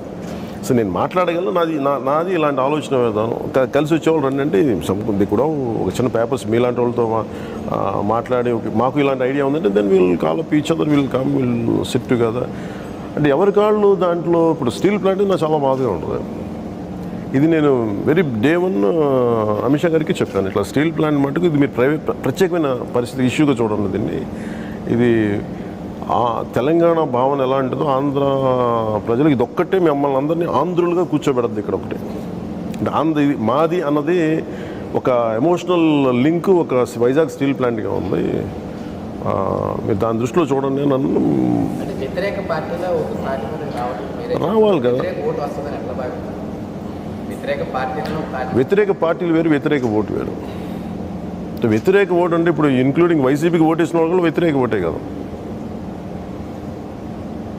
అంటే ఇప్పుడు వైసీపీ ఇప్పుడు చాలామంది వైసీపీ ఉన్న వాళ్ళు తిరిగి వచ్చి నాకే చెప్తుంటారు, మేము నమ్మి మోసపోయాం, ఇవి చేస్తాం. ఉద్యోగాలు యూత్ ఇదే ఆఫీసులో చెప్తారు, యూత్ మేము నమ్మేమన్నా మా జాబ్ క్యాలెండర్ వస్తున్నాయి రాలేదు, మేము నమ్మి మోసపోయాం అంటారు. అది వ్యతిరేక ఓటే కదా అంటారు. సో ఈవెన్చువల్గా ఎటు చూడండి. నేనేంటంటే మోర్ బ్రాడర్ టైంలో నేనేమన్నానంటే in the interest of the state. ఇప్పుడు నాకు కూడా ఆశ ఉండాలి కదా, మేము ఒక్కనే వచ్చేయాలని అనుకోవచ్చు కదా. నేను కూడా ఆ మాట అనాల్సిన అవసరం నాకు లేదు. నేనేమనుకున్నానంటే in the interest of the state last pre division దగ్గర నుంచి విభజన ముందుకు నుంచి రాజకీయ వాతావరణం చూసి ఎంతసేపు అంతర్గత ప్రతి పార్టీలు కొట్టుకోవటం స్టేట్ జనాలు నాకు ఆ నెక్స్ట్ జనరేషన్ నలిగిపోవడం నాకు బాధ వేస్తుంది సార్. ఎవరో వీళ్ళు చేసిన తప్పులకి ఎవరో కొద్దిమంది ఆ నాయకులు అనుకున్న మాటకి వాళ్ళు దాన్ని ఇంప్లిమెంట్ చేయకపోతే ఈ జనరేషన్ ఒక 30-40 ఇయర్స్ తర్వాత మనం ఎలా ఫేస్ చేసాం 60s జరిగిన దానికి, అలాగే ఇప్పుడు చేసే తప్పులకి మళ్ళీ నెక్స్ట్ జనరేషన్ బేర్ చేస్తే అందుకని నేను ఇండివిజువల్ గేమ్ కంటే కూడా కలెక్టివ్ గేమ్ ఆడటానికి ఇష్టపడతాను. In the interest of the state. నిజంగా నాకు అంత బలం అంత సపోర్ట్ ఉందంటే ఖచ్చితంగా ఇండివిజువల్ గేమ్ ఆడతాను. కానీ అది లేనప్పుడు ఈ బలాన్ని ఏమంటుందని ఒక ఫ్రాగ్మెంటెడ్ అపోజిషన్గా ఉండకూడదు అనేది నా కోరిక. ఒకవేళ మీరు చెప్పినా కూడా మీకు రాష్ట్రంలో ఉండే అన్ని పరిస్థితుల మీద అవగాహన మీరు చెప్పినా కూడా బీజేపీలో ఉండే టాప్ లీడర్స్ కన్విన్స్ కాకుండా ఏంటి అంటే ఇవన్నీ చాలా సహజ క్రమంలో అంటే ఆర్గానిక్గా ఉంటాయి సార్ ఇవన్నీ. అంటే నిజంగా చెప్పాలంటే ఇప్పుడు మీరు ఉదాహరణకి కేసీఆర్ గారు తెలంగాణ సాధిస్తానంటే ఎలా సాధిస్తామంటే ఆ రోజు ఆయన సమాధానం చెప్పడు. So as you keep on moving ఆర్గానిక్గా ఉంటుంది. అలాగే ఇది నేను నమ్ముతున్నాను. ఎందుకంటే ఖచ్చితంగా కేంద్ర నాయకత్వానికి కూడా బాధ్యత ఉంటుంది కదా ప్రజల పట్ల. ఇండివిజువల్ గేమ్ ఆడకపోతే ఏ సార్ ఇండివిజువల్ గేమ్ ఆడకపోతే పొలిటికల్గా మీరు వీక్గా ఉన్నారు అనే వాతావరణాన్ని ఎస్టాబ్లిష్ చేసే ప్రయత్నం పొలిటికల్గా జరుగుతుంది. ఖచ్చితంగా జరుగుతుంది. నేను దాంట్లో తప్పు పట్టను. కాకపోతే రాష్ట్రం బలంగా ఉంటే చాలు. రాష్ట్రం బలంగా ఉంటే జనసేన బలంగా ఉంటుంది. ఏ పార్టీ అయినా ఉన్నది రాష్ట్రాన్ని బలోపేతం చేయడానికి, ప్రజల్ని బలోపేతం చేయడానికి, కానీ ప్రజలు బలహీన పెట్టేసి వైసీపీలాగా వాళ్ళు బలపడడానికి కాదు కదా. రాష్ట్రం కోసం రాజీ పడ్డానికి రాజీ అనే పదం నేను చెప్పట్లేదు, కానీ చాలా ప్రాక్టికల్గా ఉంటాం నా ఉద్దేశం. కంపారిటివ్లీ లాస్ట్ అంటే సార్వత్రిక ఎన్నికలకి ఇప్పటికీ మీ ఓట్ బ్యాంక్ అయితే పెరిగిందని చెప్తున్నారు. లోకల్ కూడా ఎలక్షన్స్లో కొంచెం రిజల్ట్స్ కనిపించిన పరిస్థితి. మీ పార్టీలోకి వచ్చే నాయకులు అంటే ఇప్పటికేమైనా మంత్రాలు జరుగుతున్నాయా? మీలోకి మనుషులు వచ్చారు ఎవరైనా? అంటే కన్వెన్షనల్గా ఆలోచించట్లేదు సార్. అంటే ఎవరన్నా రావడానికి ఇప్పుడు మొన్న తెలంగాణలో కూడా చాలామంది సీనియర్ విభిన్న పార్టీ నుంచి నాయకులు నా దగ్గరికి వచ్చారు మాట్లాడడానికి. అందరికీ నేనంటే సదాభిప్రాయం ఉంటుంది, కలిసి పనిచేయాలనుకుంటారు. వాళ్ళకి ఏవో కొన్ని రిజర్వేషన్స్ ఉంటాయి. అంటే నాతో మరీ ఇది ముక్కుసూటిగా ఉంటుంది వ్యవహారం, ఎలా చేయాలి ఇట్లాంటివి ఉంటాయి. అవన్నీ కూర్చొని మాట్లాడుకున్నప్పుడు ఐ థింక్ అట్లాగా ఆంధ్రాలో కూడా కొంతమంది రీచ్ అవుట్ అవుతూ ఉంటారు. డైరెక్ట్ నాకు అవ్వకపోవచ్చు, కానీ నాకు చుట్టుపక్కల ఉన్న వ్యక్తులతో రీచ్ అవుతుంటే నాకు జనసేన సింగిల్గా కంటెస్ట్ చేస్తే బాగుందని చాలా జనసేన అంటే మన వీడియోలో కూడా చూస్తాం. సింగిల్గా అంటే బాగుంటుంది అంటే నేను 2007 నుంచి పాలిటిక్స్లో ఉన్నాను సార్. నాకు ఎవరన్నా సలహా ఇస్తే అంత అవగాహన చేసుకొని అంత అవగాహన ఉన్న వ్యక్తులు చేసుకుని ఖచ్చితంగా నేను వింటాను. నేను వినని వ్యక్తిని కాదు, వినే వ్యక్తిని. నేను ఇండివిజువల్గానే చేశాను కదా 2019లో. ఇప్పుడు నేనేమి తప్పన పడిపోవట్లేదు, వెంపర్లాట్లా. ఏది ఇది నాకు in the interest of the పీపులే చెప్తున్నాను. నాకు ఇప్పుడు సపోజ్ నిజంగా నాకు ఏం రాలేదని అనుకుందాం, 2000 నెక్స్ట్ వచ్చే ఎన్నికలు నాకు ఏం తేడా పడుతుంది, నా జీవితానికి ఏం తేడా పడదు. కానీ ఏజ్ బార్ అయిపోయిన ఉద్యోగుల జీవితాలు వాళ్ళు తేడా పడదు, పరిశ్రమలు రాకపోతే వాళ్ళు తేడా పడదు, నా జీవితంగా ఏం తేడా పడదు. ఇన్ఫ్యాక్ట్ నేను కూర్చొని నేను ప్రశాంతంగానే ఉంటాను. అది అంటే ఏదైనా ఒక మాట మాట్లాడేటప్పుడు సలహాలు తీసుకునేటప్పుడు వాళ్ళకి అంత అవగాహన అంత విషయ పరిజ్ఞానం ఉండాలి. ఆ విషయ పరిజ్ఞానం ఉండి దాంట్లో నిజంగా సెన్స్ ఉందంటే ఖచ్చితంగా తీసుకుంటాను. లేదా దాంట్లో నిజంగా వాళ్ళు చెప్తున్న పాయింట్లు మనం ఇండివిజువల్గా చేస్తేనే బాగుంటుంది అనేది కన్విన్స్ చేయగలిగితే ఖచ్చితంగా నేను అది వినే వ్యక్తిని. అయితే నాకున్న అనుభవం దృష్ట్యా, రాష్ట్ర పరిస్థితుల దృష్ట్యా ఓటు చెల్లకూడదనేది థాట్ నాకు. సార్ ఈసారి ఎన్నికల్లో పవన్ కళ్యాణ్ గారు ఎక్కడి నుంచి పోటీ చేస్తారు అనేది బాగా సస్పెన్స్గా ఉంది. ప్రాంతానికి సంబంధించి హోంవర్క్ చేస్తారు. అది ఇంకా అంత దాకా వెళ్ళలేదు సార్. ఇంకా నేను ఇంకా జిల్లా తిరగాలి. నేను ఇంకా ప్రతి జిల్లా తిరగాలి. ఫ్రమ్ ఇరిగేషన్ ప్రాజెక్ట్స్ దగ్గర నుంచి ప్రతి జిల్లా నియోజకవర్గ సమస్యలు ముందు నేను చాలా అవగాహన తెచ్చుకోవాలి. అన్నీ తెచ్చుకున్నాక అదంతా ఒక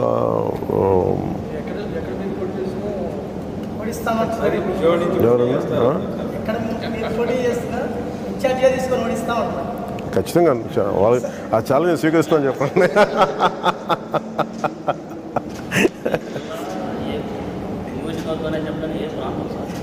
ఏదండి లేదు నిజంగా అంత మీకు చెప్తాను కదా దాంట్లో నాకే దాంట్లో వచ్చిన తర్వాత అంటే టీడీపీ లేదు. ఫస్ట్ నేను వైసీపీ వాళ్ళు చెప్పి మీకు చెప్తాను తర్వాత వాళ్ళు సిద్ధం అవుతారు. టీడీపీ ఆల్రెడీ ఒక క్యాండిడేట్ కూడా నిన్న ప్రకటించిన పరిస్థితి సార్ బుగ్గన మీద క్యాండిడేట్ ఏదండి బుగ్గన రాజేంద్ర వాళ్ళ పార్టీ విషయాలు ఏంది మన వ్యక్తుల విషయంలో మీ పార్టీలో ఎన్నో డిస్కషన్స్ ఏదండి సార్ ఈ పొత్తుల గురించి మీరు మాట్లాడుకుంటారో లేదు కానీ జనం బిజీ అయిపోయారా? టీడీపీ ఎమ్మెల్యేలు కూడా చెప్తున్నారండి జనసేన వాళ్ళు మా దగ్గర వస్తారు. అది ఎవ్వరు గ్రాంటెడ్గా మాట్లాడకూడదు కానీ అది ఎవరు హింట్ ఇవ్వడానికి ఏం లేదు. నిజంగా నేను మనస్ఫూర్తి చెప్తాను. నేను నాకు అందులో మీకు లోకల్ బాడీస్ లీడర్స్తో ప్రమేయం లేకుండా లోకల్గా ఉండే లీడర్స్ తర్వాత వీళ్ళంతా కూడా అలా పెట్టుకున్నారు. ఉభయ గోదావరి జిల్లాలో రిజల్ట్ వచ్చింది. అది కొంతమంది వైసీపీ వాళ్ళు కూడా జనసేనకి చేసిన వాళ్ళు ఉన్నారు. అలాగే కొంతమంది అది ఏంటంటే వాళ్ళ బంధువులు అవ్వచ్చు, లేదంటే ఒక వర్గం కావచ్చు, ఒక వర్గం ఉండి రెండుగా విడిగిపోయి ఉండొచ్చు. అలాగే ఇది నేను మొన్న నేషనల్ అలయన్స్ మీటింగ్లో కూడా ఒకసారి వచ్చింది. ఇలా చేశారంటే అప్పుడు ఉదాహరించాను వాళ్ళకు కూడా. మీరు కొన్ని అంతకుముందున్న వేరే స్టేట్ ఎలక్షన్స్లో ఎలా చేశారనేది. సో ఇది అందుకంటే అది అర్థం చేసుకున్నారు. లోకల్ బాడీ ఇంటికి ఈక్వేషన్ వేరే అనేది అర్థం చేసుకుంటారు. అది ఇప్పుడు గడప గడప ప్రభుత్వం జరుగుతుంటే టీడీపీ ఉన్న వాటి కంటే మీ వాటిలోకి వెళ్ళాలంటే వైసీపీలు భయపడుతున్నారు. ఏమండి జనసేన వాళ్ళు ఉన్న ఏరియా బట్టి జాగ్రత్తగా ఆలోచనలు ఉన్నాయి. అంటే ప్రతిఘటన అనేది ప్రభుత్వానికి జనసేన ఎక్కువ పడుతుంది. టీడీపీ కంటే వాళ్ళు ఎక్కువగా ఫైట్ చేస్తారని చెప్తున్నారు. మా ఇంటికి రావద్దని కోర్టు పెట్టేస్తారు. పెడుతున్నారా? జనం చాలా స్ట్రాంగ్గా వైసీపీ మీద అంటే డెఫినెట్గా మా క్యాడర్కి కానీ మా నాయకులకు కానీ చాలా పోరాటం చేయగల శక్తి ఉంది. అంటే గెలుపు జయాలు అంటే విజయాల నుంచి వచ్చిన వాళ్ళకేను అపజయాలు తట్టుకుని నిలబడ్డ వాళ్ళకి చాలా తేడా ఉంటుంది. తగ్గేదే లేదంటే కొట్టు కూడా పెడుతున్నారు. వాళ్ళకి అంటే వాళ్ళ దాన్ని ఏముంటుందని వాళ్ళు తగ్గట్లేదు. లేదు వాళ్ళకి చాలా ideological strength. They are very committed. అద్భుతం ఎప్పటిలాగా చూపిస్తారు సార్. అద్భుతం అండి. అద్భుతం అద్భుతం అంటే రాష్ట్రం బాగుండాలి, అది అద్భుతంగా ఉండాలని కోరిక. అద్భుతంగా ఏదో అంటే మీలాగే నాకు కూడా ఒక అద్భుతం జరగాలి, రాష్ట్రం బాగుండాలని కోరుకుంటాను. అది ఏమో జరుగుతాయి అనుకుంటాను నేను కూడా.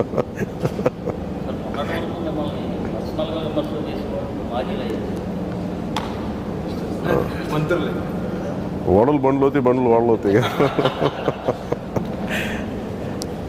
పాపం అది వాళ్ళకు కూడా తప్పదనుకోండి తిట్టడం, పదవులు. కానీ తిట్టినంత మాత్రం పదవులు ఉండవని జ్ఞానోదయం ఉంటుంది. లేదు మళ్ళీ తిరిగితే మళ్ళీ వస్తాయంటే అది వస్తే ఉంది. ఇది సైకిల్, దీన్ని ఇబ్బంది మనం. ఇప్పుడు ఇంకొంచెం ఎక్కువ అందరూ నన్ను తిట్టడానికి మనస్ఫూర్తిగా నేను మనస్ఫూర్తిగా వాళ్ళకి స్వాగతం పలుతూ తిట్టచ్చు. ఆ తర్వాత పర్యవసానాన్ని కూడా రెడీ అవ్వాలి దీర్ఘకాలికంగా. సార్ ఏపీ కన్నా తెలంగాణలో ఫస్ట్ ఎలక్షన్ రావచ్చు. అవును అవును. సో ఈరోజు మీరు కంటెస్ట్ చేస్తారు బీజేపీతో ఎలయన్స్లో. What about Telangana? ఏ సార్ ఇప్పుడు బీజేపీ తెలంగాణలో ఏ పార్టీతో కాంబో అనుకున్నాను sir. So what about Telangana? అంటే మొన్న నన్ను భారతీయ జనతా పార్టీ నాయకులు నన్ను అడిగారు, జిహెచ్ఎంసీ మీరు కొంచెం మాకు హెల్ప్ చేయాలి అంటే నన్ను ఒక రిక్వెస్ట్ చేశారు. మీరు అంటే ఇప్పుడు మేము కొంచెం ఇదిలో ఉన్నాం, కొంచెం మీరు చేసుకోకపోతే ఓట్ స్ప్లిట్ అవ్వకుండా ఉంటుంది, కొంచెం హెల్ప్ ఇది చేస్తే బాగుంటుంది అంటే నేను వారి మాట నేను సానుకూలంగా స్పందించాను. అది ఇప్పుడు ఎలా ఉంటుంది బావ అనేది నాకు ఇక్కడ ఆంధ్రాలో ఉన్నప్పుడు తెలంగాణలో ఉంటుందా లేదా అనేది we have to go through that process. లేదంటే మేము ఇండివిజువల్గా వెళ్ళాలా, లేదా ఇంకెలా వెళ్ళాలి అనేది ఇంకొంచెం టైం కావాలి దానికి. అంటే కేటీఆర్ మీకు అంటే ఆడియో రిలీజ్ ఫంక్షన్ కూడా వచ్చినప్పుడు ఆయన కూడా బాగా మీకు అంటే అటాచ్ కూడా మాకు అనిపించింది. సో టీఆర్ఎస్ దగ్గరగా ఉంటుంది సార్. అట్లాగే అనుకోండి. ఎందుకంటే అంటే మేము అంటే తెలంగాణలో ఒక మంచి కల్చర్ ఏంటంటే మనకి ఇర్రెస్పెక్టివ్ ఆఫ్ పొలిటికల్ పార్టీ మన ఇక్కడ ఏమి కొట్టుకున్నా కానీ రాజకీయ వేదికలో పొలిటికల్ గ్రౌండ్లో ఇండివిజువల్గా మటుకు ఆ కాంబినేటరీ మెయింటైన్ చేస్తారు. కొంత డిగ్నిటీ ఉంటుంది, ఇచ్చిపుచ్చి కూడా ఉంటుంది. ఇది ఒక మాట కానీ ఒక విందు కానీ అట్లా నాకు చాలామంది కీలకమైన తెలంగాణ నాయకులంతా నాకు బాగా తెలుసు, వ్యక్తిగతంగా బాగా తెలుసు నాకు. ఎన్ని సందర్భాలు కలిసినా మాట్లాడుకుంటాం. కానీ అది not necessary it has to translate in to this. అది అవ్వాలనే లేదు, అవ్వకూడదని లేదు. It all depends on multiple factors.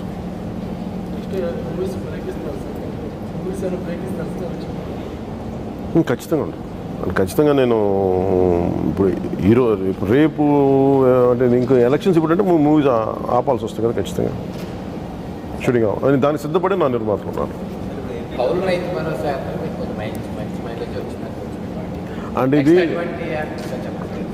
అంటే నాకు నిజంగా చాలా బాధ కలిగింది సార్. అది ఇప్పటి నుంచి కాదు, నేను లాస్ట్ అంటే ఎక్కువ నాకు ఇది కౌలు రైతులు తెలంగాణ తిరుగుతున్నప్పుడు నాకు వచ్చింది. ఎందుకంటే నాకు ఏదో షూటింగ్ చేస్తున్నా ఒకసారి ఒక ఎకరం భూమి ఉండేదంట అబ్బాయికి, అది అమ్మేసుకొని రైతు కూలి అయిపోయాడు. ఫస్ట్ కౌలు రైతు అయ్యాడు, తర్వాత రైతు కూలి అయిపోయాడు. ఆ తర్వాత ఇక్కడ వచ్చి చిన్న ఫామ్ లైబ్రరీగా అయిపోయాడు. రైతు కూలి వచ్చి తన బిడ్డను తీసుకొచ్చి నా ఒళ్ళో పడేశాడు. ఇది షూటింగ్ జరుగుతుంటే ఇలా నా బిడ్డ చనిపోతున్నాడు అన్న చెయ్యంటే నాకు రైతు కూలి అబ్బాయి, నా మొదటి పరిచయం రైతు కూలి.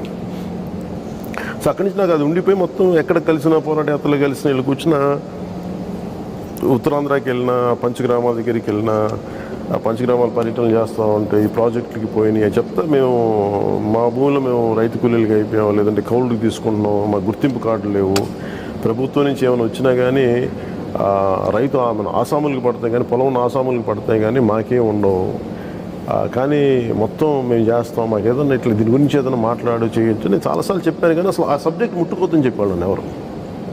ఎందుకంటే అది సాల్వ్ చేయలేని సబ్జెక్ట్. అది సోషల్ ఈక్వేషన్స్ ఏవి వేరుగా ఉంటాయి. అంటే నాకు అది ఎప్పటి నుంచి ఉండిపోయింది. వరుసగా నాకు ఇంతమంది చనిపోవడం చాలా బాధ కలిగించి నేను కలర్ చూసిన వాడిని కాబట్టి అట్లీస్ట్ నాదైన ప్రయత్నం ఒకటి చేద్దామని స్టార్ట్ చేశాను. వెళ్ళి చూస్తుంటే ఒక్కొక్కళ్ళ పరిస్థితి చూస్తూ ఉంటే చాలా గుండె కలిచేసే పరిస్థితులు ఉన్నాయి. ఒక్కొక్కరిని చూస్తుంటే వాళ్ళ బిడ్డలను చూస్తున్నా, అంటే మనం తినే తిండిలో 80% వాళ్ళు పండించింది. దీన్ని మనం తూర్పుగోదావరి జిల్లా మేము యాత్రకి వెళ్ళాం, గిట్టుబాటు అదేంటి మండపేటకి వెళ్ళాం. మండపేటకి వెళ్ళి మేము వెళ్తుంటే దారిలో నన్ను కౌలు రైతులకు ఆపేసా కుర్రోడు చెప్తాను మొత్తం విరిగిపోయింది, నా నడుము మొత్తం పోయింది. నాకు ఏమంటుందని 30 ఏళ్ళకి నాకు మొత్తం నడుము వంగిపోయింది, 70 ఏళ్ళ వల్ల అయిపోయాను నేను అని చెప్పి వంగిపోయి నడుస్తున్నాడు. నాకు గుర్తింపు కావట్లేదు, నేను ఎవరు చెప్పుకోవాలి నా బాధ అని చెప్పి చాలా వ్యధతో చెప్పాడు. సో అందుకు స్టార్ట్ చేసి ఖచ్చితంగా నా ఉద్దేశం ఏంటంటే కౌలు రైతులకి గురించి ప్రత్యేకమైన ఆలోచన పెట్టాలి. ఎందుకంటే వాళ్ళే కూలీ వాళ్ళే చేస్తారు, వాళ్ళే పెట్టుబడులు పెడతారు, వాళ్ళే బంగారం తాకట్టు పెడతారు. సో వాళ్ళకి సంబంధించి మటుకు వాళ్ళ గుర్తింపు కార్డులు ఎలా ఇవ్వాలి, అలాగే రైతు భూమి ఉన్న యజమానులకు ఇబ్బంది కలగకుండా ఒక మధ్యదారి ఎత్తకొచ్చు ఖచ్చితంగా. అందుకని దాంట్లో భాగంగానే అది ఎలా చెప్తే అర్థమవుతుందండి, ముందు నేను మాట ఇచ్చి నేను నిలబడితే వాళ్ళకి అర్థమవుతుంది. అంటే కౌలు రైతులు మేము బాగా చూసుకున్నాం అంటే భూమి తాలూకు యజమానికి అభద్రతా భావం రాకూడదు. సో వాళ్ళకి సంబంధించి ఖచ్చితంగా అది గ్రామ సభలు పెట్టి వాళ్ళకి గుర్తింపు కార్డులు ఇవ్వాలా, లేదంటే అంటే ఏదో ఖచ్చితంగా వాళ్ళని రికగ్నైజ్ చేయాల్సిన అవసరం అయితే ఉంది. భారతదేశం ఉంది, ఒక రాష్ట్రం అనే కాదు భారతదేశం ఉంది. ఖచ్చితంగా ఇది భవిష్యత్తులో నేను జాతీయ నాయకత్వం కూడా మాట్లాడాల్సిన పరిస్థితి ఉంది దాని మీద. కార్డులో రైతుల పరిస్థితి కూడా అలా ఉంది. ఇక్కడ ధాన్యం కొనాలి డబ్బులు యాడ్కి ఇవ్వలేదు రైతు. మాలో రెండో పంట వేసిన పరిస్థితి కూడా అది అసలు ఇంకా నేను రీఎంబర్స్మెంట్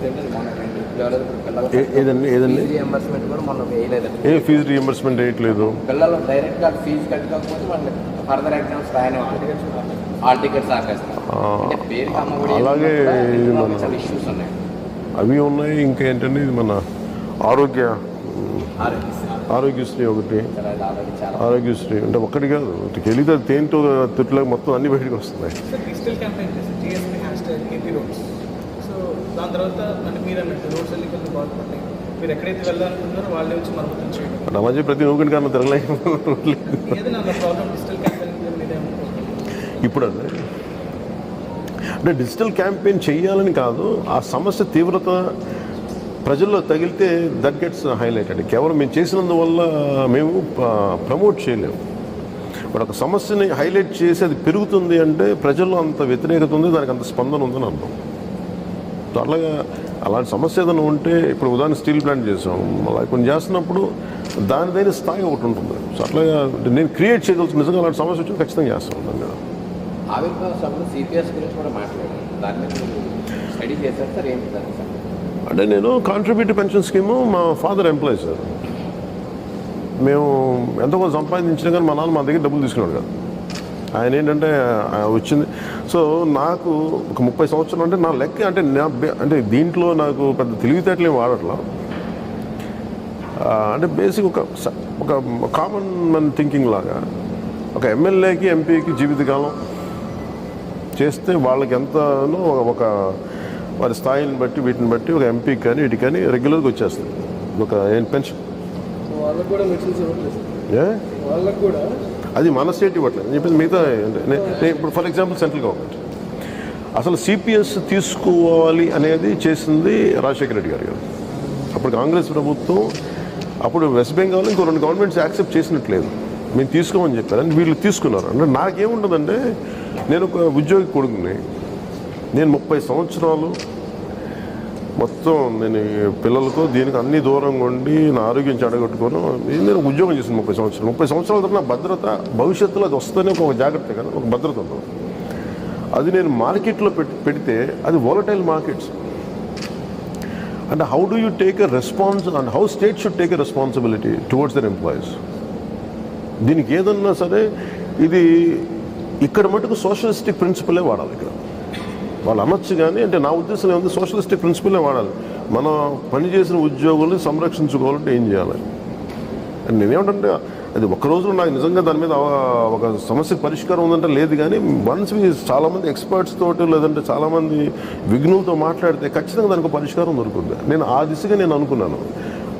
విజయవాడలో కూడా టీడీపీ గవర్నమెంట్ ఉన్నప్పుడు ఏదో హోటల్ సిపిఎస్ గురించి అడిగారు. నన్ను అడిగితే నన్ను ఒక సీనియర్ డిఎస్పీ స్థాయి అధికారి ఒక ఆయన, సార్ మీరు కమిట్ అవ్వకండి సార్, అది మీరు తీర్చలేరు అన్నాడు.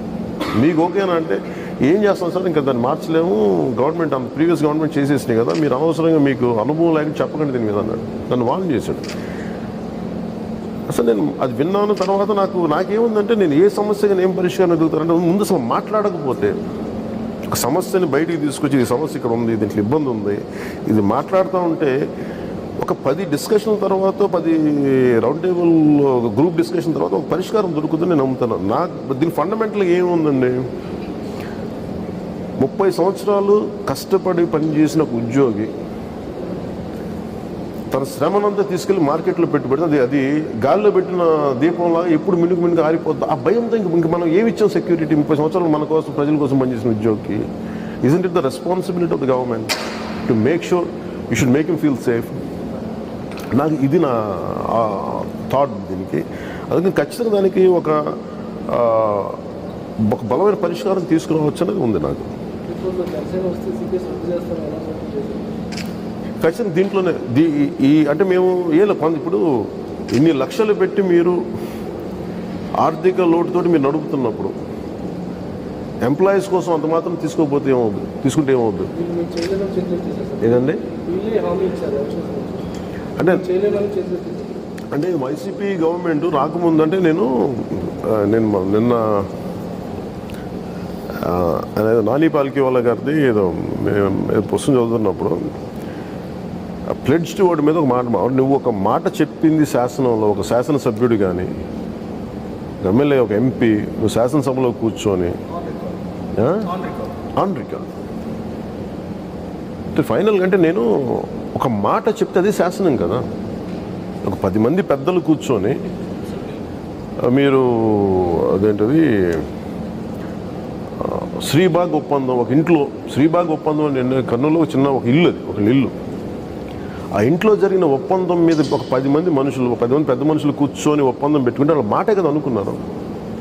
ఆ మాటకి ఏదో లిఖితపూర్వకం రాసుకున్నారు అంతే. దానికి ఏమి శాంక్టిటీ ఏం లేదు, దానికి లీగల్ శాంక్టిటీ. కానీ ఆ మాట ఈ రోజున ఒక 3.5 దశాబ్దాల తర్వాత అంత బలమై దాని మీద పోరాటం జరిగి విభజన దారితీస్తుంది. అది కారణాలు ఏదైనా కావచ్చు. అంటే ప్లెడ్జ్ టు వర్డ్ తాలూకు ఇంపార్టెన్స్ అది. అంటే ఏ మత గ్రంథం తీసుకున్నా ఇది ప్రతిదీ శబ్దంతోనే స్టార్ట్ అవుతుంది. సో వర్డ్ ఇస్ దాట్ ఈవెన్చువల్గా మొత్తం మీరు ఎన్ని రాసుకున్నా it is nothing but pledge to word. అలాంటి ప్లెడ్జ్ టు వర్డ్ని మీరు ఆయన కోట్ చేసిన ప్రైవేట్ పర్సన్స్ని మీరు ప్రిన్సిపల్ స్టేట్స్కి మీరు మాట ఇచ్చి మీరు అబాలిష్ చేస్తే ఈరోజు మీరు మాట వెనక్కి తీసుకెళ్తే పాలిటరీ some of 14 crores or 4 crores అంతే, చాలా తక్కువ డబ్బు ఆయన ఉంది. పటేల్ గారు చెప్పింది ఈరోజు మీరు డిస్కషన్ పెడతాం, మీరు ఇచ్చేద్దామని. ఇది మట్టుకు ఒకసారి మాట తప్పడం ఇట్ బికమ్స్ అ కంటిన్యూటీ. ప్రతి ఒక్కటి దీన్ని ప్రెసిడెంట్గా తీసేసుకుంటారు.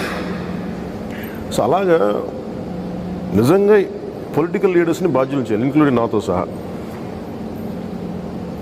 ఒక మాట మీరు ఎలక్షన్స్ ముందు చెప్పినప్పుడు నువ్వు ఏ బేసిస్లో ఇస్తున్నావు, అది ప్రజలకి లోపల నుంచి రావాలి. లేదంటే శ్రీలంక లాంటి ఇష్యూస్ రావు, లేదంటే అలా వస్తారు ఫైనల్గా. దాని బదులు ముందే డెమోక్రసీని కాపాడుకోవడానికి ప్రజలు, people should be highly educated. More educated లేదంటే అవగాహన అవేర్నెస్ ఉన్న వ్యక్తుల సమూహం డెమోక్రసీలో ఉంటే then it will be different. అందుకే నేను ఇప్పుడు సిపిఎస్ వాళ్ళు ఈజీ చేసి ఆ రోజు అనుకున్నామండి, ఆ రోజు మాట ఇచ్చాం, కానీ మాకు అవగాహన లేక కొంచెం మాకు టెక్నికల్ అవగాహన లేదు. అంత ఈజీగా ఎలా చెప్పేస్తారు మీరు? మీరు సారా నిషేధిస్తారు, మీరు ఎలా అంత ఈజీగా ఎలా చెప్పేస్తారు మీరు? మనకు అడిగేవాళ్ళు లేరు. ఎందుకు అడిగేవాళ్ళు? భయం మనకి. Because I don't want exercise my అంటే డెమోక్రసీ గురించి నేను మాట్లాడాలి, స్ట్రెంత్ నాకు ధైర్యం లేదు ఒక సగటు మనిషిగా. దాన్ని ఎవరు ఇవ్వాలి? నా స్థాయి వ్యక్తి ఒకటి మాట్లాడతాడు, ఇంకొకరు మాట్లాడతారు. ఇలా మాట్లాడి we have to empower people to question the leaders who goes back on the word.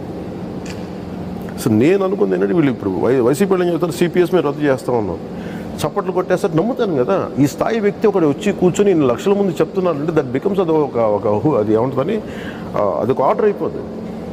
అది వాళ్ళు తప్పించుకొని వెళ్ళిపోదాం అనుకున్నప్పుడు then how do you question then? Just because you're a leader you cannot get away. Rajasthan చేసింది, ఇంకో గవర్నమెంట్ కూడా చేసింది, ఛత్తీస్గఢ్ కూడా చేసింది. అంటే సార్ నేనేమంటాను, it all sir anything is ఉందండి. అంటే బాధ్యత దులిపేసుకోవడానికి రెడీగా ఉన్నారు.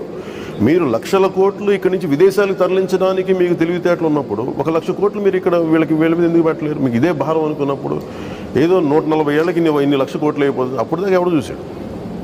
మీరు అవన్నీ చూస్తే మీరు ఇన్ని అప్పులు ఇస్తారా? మీరు ఇన్ని అప్పులు చేసేస్తారా? ఏదండి అంటే నేను చెప్పేది ఒక్క వ్యక్తిని కాదు, నేను చెప్పేది ఎంటైర్ ఇండియా. ఇది నేను చెప్పేది మోదీ గారి లెక్కలే చెప్తున్నాను. 2014లో బ్లాక్ మనీ అంటే ఇప్పుడే మా చిన్నప్పటి నుంచి వింటుంది. ఇంట్లో నేను స్విట్జర్లాండ్ షూటింగ్కి వెళ్తున్నప్పుడు నాకు చాలామంది ఇండియన్ ఆఫీషియల్స్ కనిపిస్తారు, వాళ్ళు మాట్లాడుతున్నారు.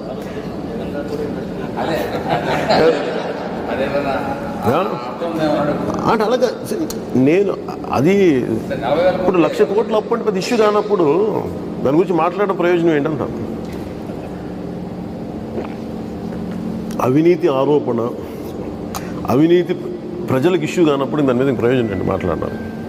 It is always about delivery of a promise. ఇప్పుడున్న ఇష్యూ ఏంటి? వాళ్ళు ఎంత తినేసారు, ఎంతో కొంత తిన పర్లేదు, కానీ మాకైతే ఇది కదా వాళ్ళు అడిగేది. మనం దాని గురించే మాట్లాడాలి. వ్యవస్థలన్నింటినీ నిర్వీర్యం చేసిన తర్వాత ఇంకేం మాట్లాడతాం? మనం ఎన్ని గొంతు చించుకొని కడుపు బయట వేసుకోవడం తప్ప. ఐపీఎస్ల పరిస్థితి ఎలా ఉంది? పోలీసులు యుద్ధాలు లేకపోవడం ఇబ్బంది పడుతున్నారు. ఎవరిని టార్గెట్ చేయమన్నారు? పొలాలు టార్గెట్ చేస్తున్నారు, వ్యక్తులు టార్గెట్ చేస్తున్నారు అని చెప్పి. ఎవరిని?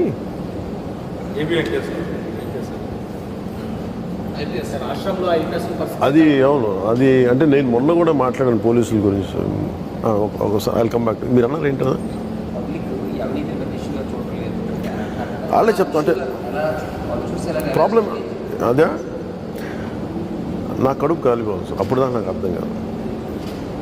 అంటే నాకు కింద నాకు అన్నం తినడానికి, నాకు ఉద్యోగాలు రాకుండా, నా పెన్షన్ నాకు రాకుండా, లేదంటే నా పిల్లల్ని చదివించుకోలేని పరిస్థితుల్లో, లేదంటే నేను పూట గడవడానికి ఇంత భారంగా ఉంటే అది ఆటోమేటిక్గా వస్తుంది. కాకపోతే అప్పుడు దాకా దీన్ని చెప్పాలి. ఎందుకంటే వాళ్ళ ప్రజలు అంటే ఎనీ ఇండివిజువల్ నాతో సహా నాకు అనుభవంలోకి వచ్చే వరకు ఆ కష్టం ఏంటో నాకు తెలియదు. సో అది ప్రతి ఇండివిజువల్, ప్రతి వ్యక్తి కూడా ఈ దేశంలో భాగస్వామ్యమే కదా ప్రతి ఇండివిజువల్. ఏదండి ఖచ్చితంగా ఉందని లేకపోతే ఎందుకు మాట్లాడతాం? ఖచ్చితంగా బయటపడద్దు. కోపం ఎలా చూపిస్తారు మరి?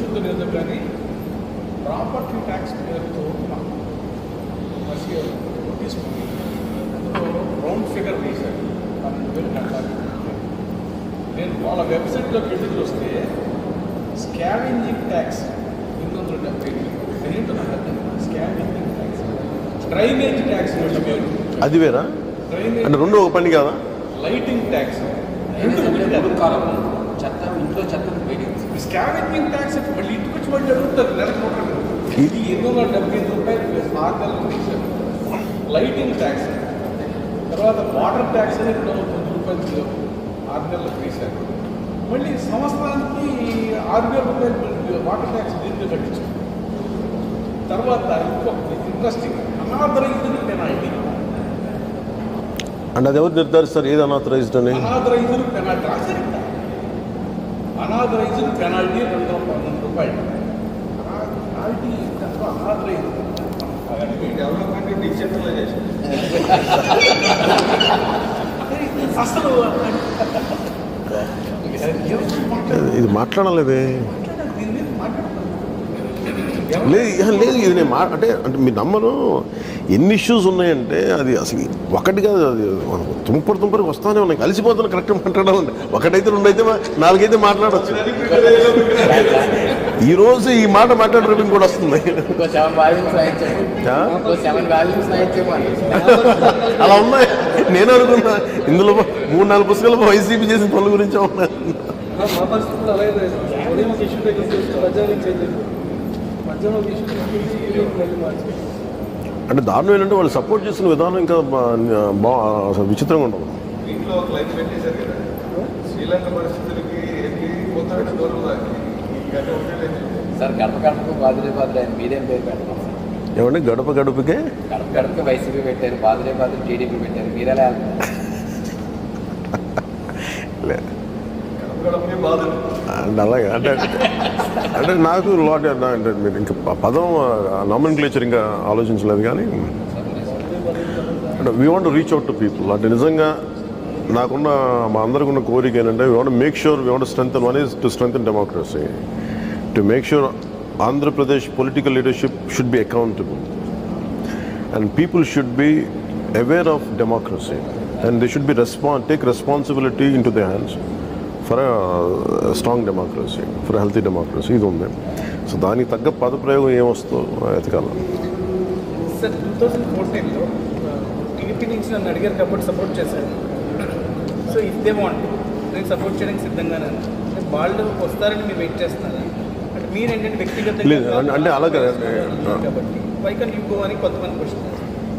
ఇక్కడ ఎవరికి ఎవరు అవసరం లేదండి. అదేమవుతుందంటే మీకు వర్షం రావాలంటే చాలా కదలాలి కదా, గాలి రావాలి, మేఘాలు ఏకమవ్వాలని చాలా కదలాలి కదా, చాలా ఎలిమెంట్స్ కలిస్తే తప్ప ఒక వర్షం చినుకు పడవు. అలాగా ఒక అద్భుతం జరగాలంటే ఒక అద్భుతం సరదాగా అన్నాను కానీ అద్భుతం ప్రజలకు జరగాలని కోరుకున్నా. అంటే నేను నిజంగా విసిగిపోయాను పోస్ట్. అండ్ ఇప్పుడు ఈరోజు జస్ట్ వైసీపీ వచ్చిందని కాదు కానీ బైఫర్కేషన్ దగ్గర నుంచి కూడా ఏపీ పొలిటికల్ లీడర్షిప్ ఆల్వేస్ కన్వీనియంట్గా మాట్లాడకుండా ప్రజల తరపున మాట్లాడాలని కోరుకునేవాడు ప్రథమ నేను. That was my initiation to politics. That was the reason why I got initiate myself. మీరు చెప్పింది జరగాలి అంటే ఇది నేను వెళ్ళి ఇనిషియేటివ్ తీసుకొని నేను చెప్పదలుచుకుని నేను చెప్పాను కదా, అందరికీ మనసులో ఉంటుందేమో కానీ ఇంక్లూడింగ్ ఇప్పుడు భారతీయ జనతా పార్టీ నాయకులు ఖచ్చితంగా ఉంటుందని నేను నమ్ముతున్నాను. కాదు ఏముంటుందని ఎవరి లెక్కలు వాళ్ళకు ఉంటాయి, ఎవరి ఈక్వేషన్స్ వాళ్ళకు ఉంటాయి. అయినా అర్థం చేసుకున్న తర్వాత ఈవెన్చువల్గా అందరూ ఫైనల్ ఈక్వేషన్ ప్రజలు దీనివల్ల బాగుపడతారా బాగుపడరా. అందరూ ఇంత సీనియర్ లీడర్స్ అందరూ కూర్చొని, ఇంత పెద్దలందరూ కూర్చొని మళ్ళీ ఇంకొకసారి వైసీపీకి కట్టబెట్టడం మంచిదేనా, స్టేట్కి మంచిది అందరూ అది ఇటు ప్రతి ఒక్కరి ఎథికల్ క్వశ్చన్ అది వాళ్ళు వేసుకోవాలి, including every leader who thinks about Andhra Pradesh. అంటే ఇక్కడ విషయానికి వచ్చేసరికి వైసీపీ సోషల్ మీడియా ద్వారా కావచ్చు, ప్రెస్ మీట్ ద్వారా కావచ్చు, ఈ క్యాడర్ని కూడా రెచ్చగొట్టే ప్రయత్నం చేస్తున్నారు. నాకు నిజంగా అనిపిస్తుంది వాళ్ళు చంద్రబాబు పల్లకి మోయడానికి సిద్ధంగా ఉన్నారు, ప్రశ్నించండి ఇలాంటి. మాకు చాలా ప్రేమ వచ్చేసింది మా వాళ్ళ మీద వాళ్ళకి. అంటే నాకేమని నేను మొన్న ఎవరితో మాట్లాడుతూ ఉన్నా, ఇది చెప్తా ఉన్నా సార్, ఇలా మాట్లాడుతున్నారు. ఒక పని చేద్దాం, మన కేటర్కి అదే చెప్దాం. అసలు వాళ్ళు ఎవరికి మంత్రివర్గం ఇచ్చారు, ఎవరికి మంత్రివర్గం ఇవ్వకూడదు, అది మనం నిర్ణయిద్దాం. మేము ఎవరితో వెళ్ళాలి, ఎవరితో వెళ్ళకూడదు మీరు చెప్తున్నారు కాబట్టి అసలు మీ ఏ ఎమ్మెల్యే ఎక్కడ ఉంచోవాలి భవిష్యత్తులో, ఏ మంత్రికి, ఏ వ్యక్తికి, ఏ ఎమ్మెల్యేకి ఏ మంత్రివర్గం, ఏ మంత్రిత్వ శాఖ ఇవ్వాలి, ఇవి కూడా మాట్లాడాల్సి వస్తాయి. ఇంకా రేపు పొద్దున్న నుంచి ఏదండి నేను ఎలా రావాలో మీరెవరు డిసైడ్ అవునండి. మీరు అడిగారు అంటే నేనంటే అది ఒక పార్టీ అంతర్గత విషయం. నేనేమంటానంటే చాలా చులకనగా మాట్లాడతారు కదా నన్ను, నేనేమి కాదు కదా, వదిలేయచ్చు కదా నన్ను. నేను ఏదో ఒక వాక్యమే అన్నాను కదా, వాక్యానికి ఎందుకు భయపడతారు? చిన్న వాక్యం అది. ఎందుకంటే వైసీపీ వ్యతిరేక ఓటుని చెల్చనివ్వం. 5 మాటలు అనుకుందాం. 5 పదాలతోటి ఒక వాక్యం నిర్మించిన ఒక వాక్యానికి అంత భయపడితే అట్లా 150 సీట్లు వచ్చినాయి. వాళ్ళకి వేల కోట్లు ఉన్నాయని చెప్తున్నారు. సో వాళ్ళు భయపడాల్సిన అవసరం ఏముంది? అసలు వదిలేయచ్చు కదా నాలంటండి. 3 నెలల తర్వాత గవర్నమెంట్ ఆఫ్ ఇండియా ఏదైనా ముందుకు వచ్చి ఫైనాన్షియల్గా ఆదుకోకపోతే స్టేట్ ఇంకా వర్స్ట్ కండిషన్ అది అది ఆ మోరల్ డైలమా సార్. ఇప్పుడు మీరు అంటున్న దానికి కూడా మోరల్ డైలమా బీజేపీ గవర్నమెంట్ వీళ్ళు ఇచ్చింది. ఒకవేళ వాళ్ళు నిలబడకపోతే వీళ్ళు ఏమంటారు, బీజేపీలో చూసారని మీరు చేసిన తప్పులకి వాళ్ళని బలి చేయటం. సో అది ఒక మోరల్ డైలమా ఉంది అక్కడ. 28,000 కోట్లు ఎఫ్ఆర్బిఎం కింద ఇచ్చారు. లాస్ట్ 1 వీక్లో 5,000 crores టూ సెక్యూరిటీ బాండ్స్ ఆక్షన్లు తీసుకొచ్చారు ఆర్బీఐ. ఇలా అయితే 3,000, 2,000 వారం రోజుల్లో 5,000 కోట్లు. ఎవ్రీ వెడ్నెస్డే, ట్యూస్డే ఉంటుందండి సెక్యూరిటీ బాండ్స్. 3 నెలల్లో అయిపోతే అంటే కానీ ఎంతకాలంకి వస్తుంది అది కూడా ఆలోచించాలి. అలాగే వీళ్ళు అడిగిన ప్రతిసారి అంతంత మనీ ఇవ్వట్లేదు. అంటే వీళ్ళు చెప్పుకున్నంతగా బయటకు వచ్చి మాట్లాడుకున్నంతగా నిజంగా మీరు వాస్తవాలు చూస్తే, ఉదాహరణకి వీళ్ళు ఒక 1,000 crores ఇచ్చారు అని చెప్తే మీరు వాస్తవానికి అక్కడ 100 కోట్లు మహా అయితే 200 కోట్లు వస్తుంది. అది కూడా జరుగుతుంది. కానీ అది బయటికి ఎవరు మాట్లాడలేదు. మీరు ఒకసారి ఆ డేటా తీపిచ్చి మీరు మీకున్న ఏదండి ఇది పెడితే అంత కూడా ఇవ్వరండి. అది చెప్పేది అంత కూడా రాదు. అది ఇవ్వడానికి అక్కడ లేదు. ఎందుకంటే వాళ్ళ పరిమితులన్నీ నిండిపోయినాయి. ఏ డిపార్ట్మెంట్, ఏ శాఖ తాలూకు ఇవ్వాల్సిన, ఒక స్టేట్కి ఇవ్వాల్సిన అన్ని నిండిపోయింది. దాన్ని దాటి ఇవ్వడానికి కూడా ఎవరు చెప్పినా అవ్వదు. అది వీళ్ళు బయటికి చెప్పుకోవచ్చేమో కానీ నిజంగా అది చెప్పినా అవ్వదు. నిజంగా ఇప్పుడు మీరు అన్నట్టుగా సెంట్రల్ గవర్నమెంట్ నిజంగా అండగా వీళ్ళకి ఉంటే ఈ ఎలక్ట్రిసిటీ డిపార్ట్మెంట్ ఉద్యోగులకి డిలే ఎందుకు అవుతాయి జీతాలు? అంటే నేనేనమ్మా అంటే బేసిక్ సిద్ధాంతం ఏంటి, మనం సంపాదించిన దానికన్నా ఎక్కువ ఖర్చు పెట్టలేము, పండించిన దానికన్నా ఎక్కువ పంచలేము. అంటే ఈ బేసిక్ ఈ ఆర్థిక సూత్రం తీసుకుంటే అది సార్ ఎన్ని పర్యటనలు చేసినా సఫర్ అవుతుంది ఎవరంటే బ్యూరోక్రాట్ సఫర్ అవుతుంది ఢిల్లీలో. ఇది నాకు ప్రత్యక్షంగా నాకు వాళ్ళు చెప్పినాయి. వాళ్ళు ఏంటంటే వీళ్ళు చేసిన క్యాబినెట్ చేసే తప్పులకో లేదంటే వాళ్ళకి ప్రభుత్వం చేసే తప్పులకి అకౌంటబిలిటీ ఆన్సర్ ఎవరిస్తున్నారు? బ్యూరోక్రాట్ సఫర్ అవుతున్నారు. అది సఫర్ అవటం, అది మనం నిర్ణయాలు లేదంటే తీసుకోవటం అదొక విధానం. అయితే డైరెక్ట్ ఇప్పుడు ఆర్థిక పరిస్థితి గురించి వెళ్తే ఢిల్లీ ఫైనాన్స్ డిపార్ట్మెంట్లో కానీ మిగతా ఎక్కడైనా సరే వీళ్ళని బాధ్యులు చేస్తున్నారు. వీళ్ళు ఏం సమాధానం చెప్పుకోవాలో తెలియట్లేదు. పాపం నిజంగా చెప్పాలంటే బ్యూరోక్రాట్స్ అటు ఇటు మధ్యలో నలిగిపోతున్నారు బ్యూరోక్రాట్స్. ఏదండి వాయిస్ లేదు. అంటే సెంట్రల్ గవర్నమెంట్, సెంట్రల్ లీడర్షిప్ తిట్టేస్తారు. అక్కడున్న హైయర్ అఫీషియల్స్ మేమేం చేస్తాం, మా చేతులు ఏముందంటారు. చాయిస్ కూడా లేదు. మేము చెప్తాం చేస్తాం, మాకు ఏం చేయమంటారు చెప్పండి, లేదంటే మేము ఆంధ్ర నుంచి వెళ్ళిపోతాం. ఎంతమంది వెళ్ళిపోయారు ఇక్కడ నుంచి? నాకు ఏదో ఒక కూర్చోబెట్టి వాళ్ళు తెలుసు కాబట్టి కూర్చొని మాట్లాడుతాను. లేక we're opting for Delhi sir, we're leaving sir, we're not able to be here any more చెప్తా ఉంటాను. సార్ మీరు చెప్పినట్టు ఇన్ని సమస్యలు ఉన్నాయి, సమస్య మీద సమస్య ఏది మాట్లాడాలో తెలియని పరిస్థితి అని ఇబ్బంది వస్తూ ఉంటే కొన్ని చిన్న ఇష్యూస్ లైక్ సినిమా టికెట్ల వ్యవహారం ఇటువంటి మీద అందరినీ ప్రతిపాదించే అది సార్ అది ఒకసారి చేస్తే అటెన్షన్ ఉంటుంది సార్. ఫస్ట్ టైమే ఒకసారి వన్ టైం వర్కౌట్ అవుతుంది. అంటే ఈ జనరేషన్ నాకు తెలిసి అది తీసుకోవట్లేదు. అది దాన్ని అలా చూసి దాన్ని చేస్తున్నారు, మళ్ళీ ఇటే డైవర్ట్ అయిపోతున్నాను. అగైన్ దిల్ come back to what their issues sir. ఈ డైవర్సివ్ టాక్టిక్స్ ఒక సీజన్ పనిచేస్తాయి సార్, అంత మించి పనిచేయాలి. మీకు లా అండ్ ఆర్డర్ కూడా చాలా అంటే సార్ అంటే నాకేమనిపిస్తుంటుంది, నేను ఇక్కడనో ఇక్కడ మన విజయవాడలో కానీ ఆ రోజు ఆయన మీద కోడికత్తి దాడి జరిగినప్పుడు నన్ను కూడా ఖండన ఇచ్చాను. నేను కూడా ఒకటి అది పద్ధతి లేదా జెన్యున్గా జరిగిందేమో, వైజాగ్లో జరిగింది మాట్లాడుతుంటే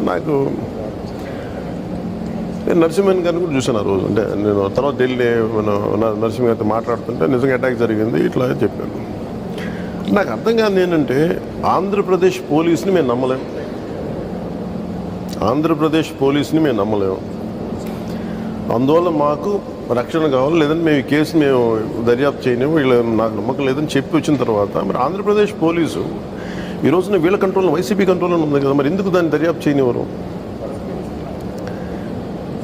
ఇది దాటే ఇచ్చేమో ప్రశ్న, కానీ మా మనసులో లేకుండా ఎందుకు ఉంటుంది ప్రశ్న? నాలో ఉందని ప్రతి ఒక్కరు చాలామంది అందరిలో ఉంటుంది ఇది, కానీ ఎవరు మాట్లాడరు. మేబీ నాకు అవకాశం ఉంది కాబట్టి నేను మాట్లాడతాను, ఇంకొకరికి అవకాశం వస్తే వాళ్ళు మాట్లాడతారు. కానీ అది అలా మాట్లాడితే వాళ్ళ భయాలు కావచ్చు, లేదంటే ఎందుకులే మనకి ఎందుకులే గొడవచ్చు, కానీ ప్రశ్న అయితే ఉంది అందరిలో. నీ కోడికత్తితోటి నీ మీద దాడి చేసిన వ్యక్తికి మీరు ఎందుకు శిక్షించబడలేదు? శిక్ష పడకుండా ఇంకేదో మరి నేను వింటం ఏంటో నా ఎంతవరకు నిజం తెలియదు, కానీ పదవి కూడా ఇచ్చారు, ఏదో పార్టీ పదవిలో ఏదో పదవి ఇచ్చారంటారు. ఇది ఏం సంకేతాలు పంపిస్తాయి అంటే పొలిటికల్ ప్రాసెస్లో మీరు ఏదైనా దాడులు చేసేసుకోండి, కానీ ఒక మాట అనేయచ్చు, you don't have to stand by it, you don't have to prove it. అదొకటి. అలాగే వివేకానంద రెడ్డి గారి హత్య కేసు, ఒకసారి హార్ట్ అటాక్ అన్నారు, ఇంకోటి ఒక హత్య, ఒక మనిషి చనిపోతే నాకు అకిరా కురుసోవా రాష్మన్ సినిమాలాగా ఒక ఇన్సిడెంట్ జరుగుతుంది, కానీ 10 వర్షన్స్ ఉంటాయి. అట్లా నాకు వైఎస్ వివేకానంద రెడ్డి గారి మరణం ఎన్ని రకాలుగా కనిపిస్తుంటుంది. ఒకరోజు ఒకసారి హార్ట్ అటాక్ ఇట్లా కట్టి ఓకే, అప్పుడు కూడా ఏపీ గవర్నమెంట్ ఉందన్న, మరి తర్వాత మీరు వచ్చి మీరు ఏం చేశారు? ఎందుకు ప్రూవ్ చేయలేదు? Why do you need CBI?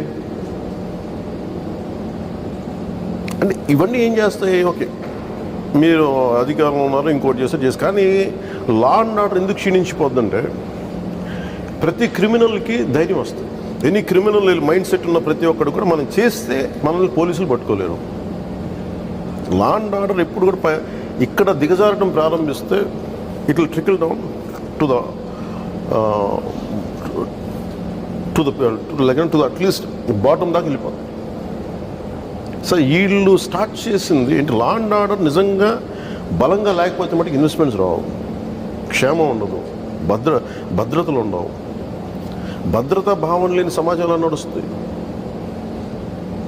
So అందుకని లా అండ్ ఆర్డర్ నిజంగా క్షీణించిపోవడానికి మీరు నిజంగా కనుక ఆ కోడికత్తి కేసుని కానీ అంటే ఈ రోజున ప్రతి ఒక్కరు బాధ్యత తీసుకోవాలి. అందరూ వెళ్ళిపోవచ్చాము ఈ రోజున. ఆ రోజున మాట్లాడిన ప్రతి వ్యక్తి, no matter how big they are, వాళ్ళ బాధ్యత తీసుకోవాలి. మీరు ఒక మాట అనేసారు, మీరు పెద్దవాళ్ళు, మీరు మీ స్థాయి వ్యక్తులు ఒక మాటని మళ్ళీ మీరు ఆ రోజున ఆ మాట అనేసి అంటే అలా ప్రతి ఒక్కళ్ళు అనుకుంటే దిగజారిపోతూ ఉంటుంది లా అండ్ ఆర్డర్. సో ప్రతి ఒక్కరు ఒక మాట అంటే బాధ్యత తీసుకోవాలి, అది నా ఉద్దేశం. వీళ్ళకి లా అండ్ ఆర్డర్ క్షీణించిపోవడానికి మటుకు అది వీళ్ళు కనుక ఆ క్రిమినల్స్ని కనుక వాళ్ళ మీద జరిగిన దాడిని వీళ్ళు పట్టుకోకపోతే మటుకు అది ఏమి సూచిస్తుంది? ఆ ఈక్వేషను మీరే చేసుకొని మీరే దాడి చేసుకున్నారు.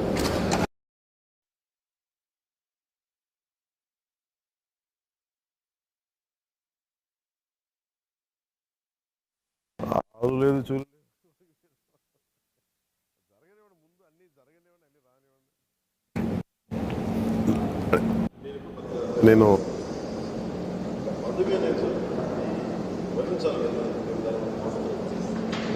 చాలా పెద్ద బాధ్యత. నేను 2007 నుంచి కూడా ఇక్కడ కంటెస్టెడ్ as MP. నేను ఏదో పర్టికులర్ నియోజకవర్గంకి అడిగాను, ఇంకా చెప్పాలంటే మల్కేజ్గిరికి అడిగాను. నన్ను చేయమని అందరూ అడుగుతుంటే నేను చేయలే. ఆ తర్వాత ఇంకొక నియోజకవర్గం, ఇంకో పార్లమెంట్ నియోజకవర్గం, అంటే ఉమ్మడి రాష్ట్రంగా నమ్ముతాను. అంటే నేనే నమ్ముతానంటే ఒక పార్టీని నడుపుతాను. ఫస్ట్ నేను నా ముందు కృషి చేద్దామని 2007లో అనుకున్నాను. తర్వాత నాకు ఇప్పుడు ఏముంటుంది, ఒక పార్టీని నడపాలంటే ముందు ఒడిదుడుకులు నేను తట్టుకోవాలి. It's not easy to run a party. అందుకని నేనేంటంటే ముందు ఈ అధికారం వస్తా లేదా అని కంటే కూడా ఒక ఐడియాలజీని తీసుకెళ్తాం, నిలబడగలం లేదు. First it takes 10-12 years minimum. ఏదైనా సరే అంటే మీ ఫీల్డ్లోనే మీరు ఇంత స్కిల్ఫుల్గా మీరు మాట్లాడాలంటే కనీసం ఒక 10 సంవత్సరాల కృషి ఉంటుంది కదా దీని వెనకాల. అలాంటిది ఇన్ని కోట్ల మంది జీవితాలను ప్రభావితం చేసే రాజకీయాలు ఉండాలంటే నేను కలగంటే ఎలాగా. అలాగే పదవి కూడా చాలా అది వరించాలంటే నేను దానికి అర్హత ఉండాలి. అర్హత వచ్చిన రోజున వరిస్తాను నేను నమ్ముతాను. లేదంటే ముఖ్య నేతలందరూ ఎవరైతే ఆర్థికంగా అనుకున్న వాళ్ళందరూ మిమ్మల్ని ముఖ్యమంత్రికి అనౌన్స్ చేస్తే కానీ జనసేన వైపు రామన్ కూడా చెప్పి ఏ పార్టీ అయినా సరే ముఖ్యమంత్రిగా పవన్ కళ్యాణ్ కనుక అనౌన్స్ చేస్తే మేమందరం బయటకు వస్తాము, వైసీపీలో నుంచి రావచ్చు, టీడీపీలో రావచ్చు, అందరం వచ్చి అయితే అందరికీ చాలా మంది తెలిపేస్తారు. వైసీపీ నాయకులు ప్రచారం చేస్తారు. ఇంతకాలం చంద్రబాబు సేవ చేస్తారు. పవన్ కళ్యాణ్ సీఎం అయితే కాపులందరూ వచ్చి ఓటే ఎవరైనా సరే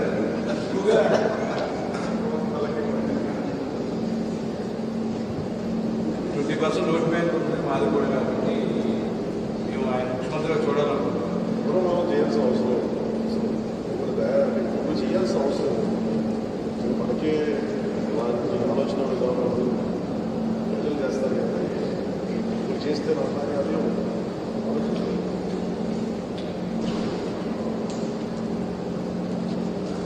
కొన్ని సామాజిక వర్గాలను అయితే ఆయన పూర్తిగా వదిలేసినట్టుగా కనిపిస్తుంది. కొన్ని సామాజిక వర్గాన్ని వైసీపీ ప్రభుత్వం కొంచెం దూరం పెట్టినట్టు వదిలేసింది. వాళ్ళు ఎప్పుడు వదిలేశారు. కాపు నాయకులు కావాలి కదా, కాపు వస్తుంది. వాళ్ళ భావన ఏముంటుంది? 10% పైగా ఉన్న కాపు వెడబట్టుకొచ్చాను ఆబ్జెక్టివ్ చెప్తాను. అదే నేను ఆ రోజున కాపులకి రిజర్వేషన్ గోదావరి స్టేట్ స్టేట్ అది తూర్పుగోదావరి జిల్లాలో కాపు రిజర్వేషన్ నాకు అక్కడ అనిపించింది.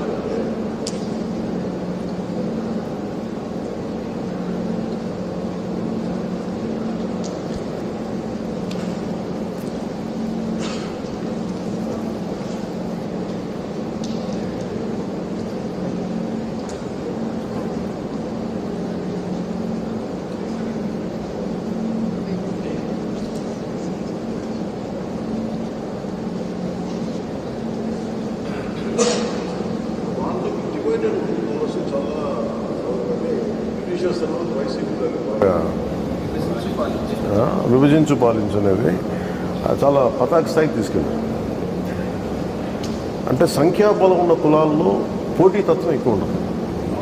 బేసిక్గా తక్కువ సంఖ్యాబలం ఉన్న కులాల్లో అది నెసెసరీగా అవసరార్థం కావచ్చు, లేదంటే నీడ్ బేస్డ్ ఏదైనా కావచ్చు. కానీ పోటీతత్వం తక్కువ ఉన్న చోట, అంటే తక్కువ సంఖ్యాబలం ఉన్న చోట పోటీ కొంచెం ఎక్కువ, అంటే అండర్స్టాండింగ్ కొంచెం ఎక్కువ ఉండదు.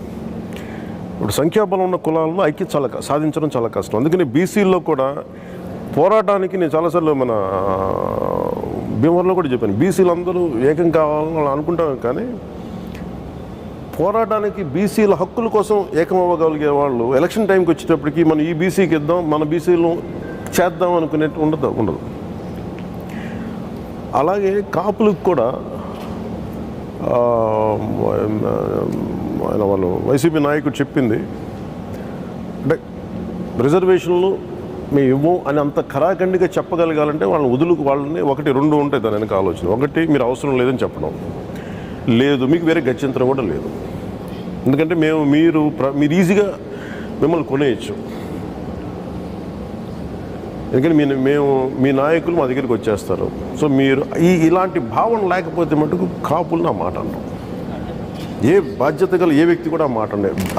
సమాజాన్ని ఎవడైనా సరే కలపాలనుకోవాలి, కానీ ఇలా విడగొట్టి ఇలా చేద్దాం. అలాగే కార్పొరేషన్స్ ఉన్నాయి. ఇన్ని కార్పొరేషన్స్ ఎవరికి న్యాయం జరిగింది?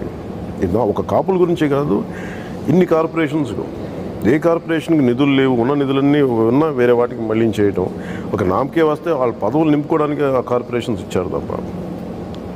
సో అందుకని నాకు దాంట్లో చూస్తే మరి కాపులు నిజంగా పాప అన్యాయం చేశారు.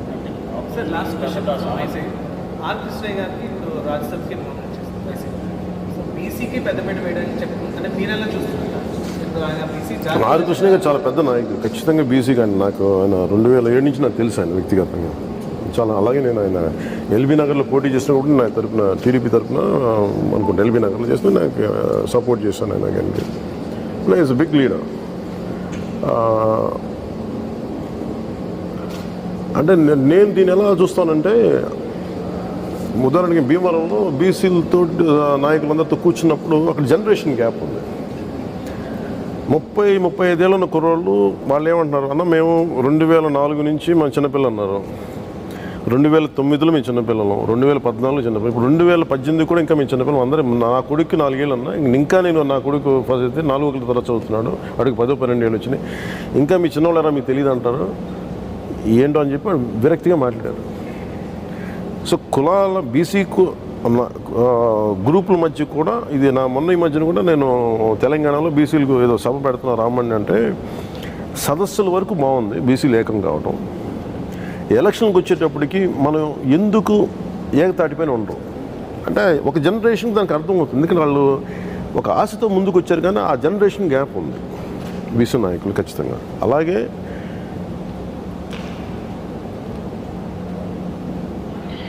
ఆర్ కృష్ణయ్య గారికి ఇవ్వటం ఏ పద్ధతులు ఇచ్చారు ఏంటి ఇవన్నీ అనేది మరి అది వైసీపీ చెప్పాల్సింది.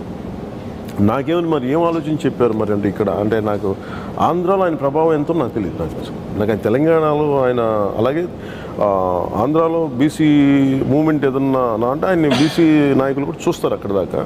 కానీ అది ఇప్పుడున్న పరిస్థితులు విభజన తర్వాత మరి అది ఎలా ఉంది. ఎందుకంటే నాకు ఆ రోజు మన ఆఫీసు కూడా వచ్చారు, ముఖ్యంగా ఉత్తరాంధ్రాకి సంబంధించిన దాదాపు 14-16 కులాలు అనుకుంటా. మమ్మల్ని తెలంగాణలో బీసీ జాబితాని తీసేశారన్నారు. నా దగ్గరికి వచ్చి రిప్రజెంటేషన్ ఇచ్చారు. నేను కొంత తెలంగాణ నాయకులతో కూడా మాట్లాడిన టైంలో ఇది మాకు ఇక్కడున్న మా బీసీలకు ఇబ్బంది అవుద్దని నేను నాకు తెలిసిన గవర్నమెంట్ టీఆర్ఎస్ నాయకులు కూడా నేను చెప్పాను, చిన్న స్థాయి నాయకులకి కొంచెం దీన్ని మాట్లాడుకుని ఐడియాలజీకి చెప్తే అది విభజన జరిగిపోయి కొంచెం సున్నితంగా ఉంటుంది, మేము మాట్లాడలేమని చెప్పి ఇక్కడ చేశారు. సో ఆ వ్యత్యాసం ఉన్నప్పుడు మరి అది దాని ఆంధ్రాలో ఉన్న బీసీలు ఎలా తీసుకుంటారో నాకంటే కూడా అది బీసీ నాయకులు చెప్పాలి. సో నేనేమో ఒక ఆబ్జెక్టివ్ అబ్జర్వర్గా చూస్తాను తప్ప నిజంగా బీసీలకి పెద్దపీట వేయాలంటే వారికి పదవులు కానీ లేదంటే వారికి ఆర్థిక పరిపుష్టి చేకూర్చే పనులు చేయాలి. నాయకుల కంటే కూడా ఇప్పుడు ఉదాహరణకి ఉదాహరణకి మనకి మత్స్యకారులే ఉన్నారు. మత్స్యకారులకి వాళ్ళకి ఆర్థిక పరిపుష్టి చేకూర్చే పనుల్లో ఏదైనా ఉంటే ఒకటి జీవో 2170 అది నెల్లూరు జిల్లాకు పెట్టారు. అదేంటి డైరెక్ట్గా వాళ్ళ పొట్ట మీద దాడి చేసేయడం, పైలట్ ప్రాజెక్ట్ అంటారు. అంటే మీకు ఆర్థిక వనరులు చేకూర్చకూడదు. మేము ఎంతసేపు మేము ఇచ్చేవాళ్ళు ఉండాలి, మీరు తీసుకునే వాళ్ళు ఉండాలి. ఆ మైండ్ సెట్ ఉంటేనే అలాంటి ఆలోచన వస్తుంది.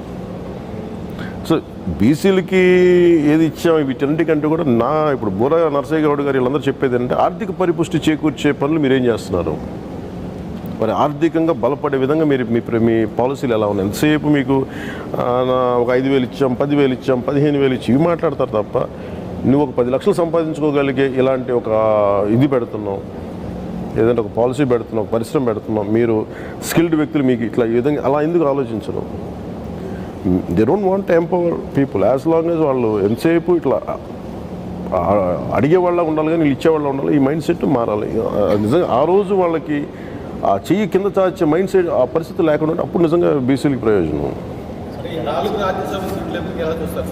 చెప్తారు సార్, తెలంగాణలో కొన్ని బీసీ కులాలని ఆంధ్రాకి సంబంధించిన కులాలను తప్పిస్తున్నప్పుడు మీరు మన బీసీ నాయకులు అడిగాము, మాకు ఇబ్బంది ఉంటుందని చెప్పారు. సో ఆ బీసీ నాయకులు కృష్ణయ్య గారు కూడా ఉన్నారా? ఎప్పుడండి? ఏదండి? తెలంగాణలో కొన్ని బీసీ కులాలని బీసీ జాబితా నుండి తప్పిస్తూ అప్పటి ప్రభుత్వం నిర్ణయం తీసుకుంది. నేను కృష్ణయ్య గారిని ఎప్పుడు అడగలేదండి.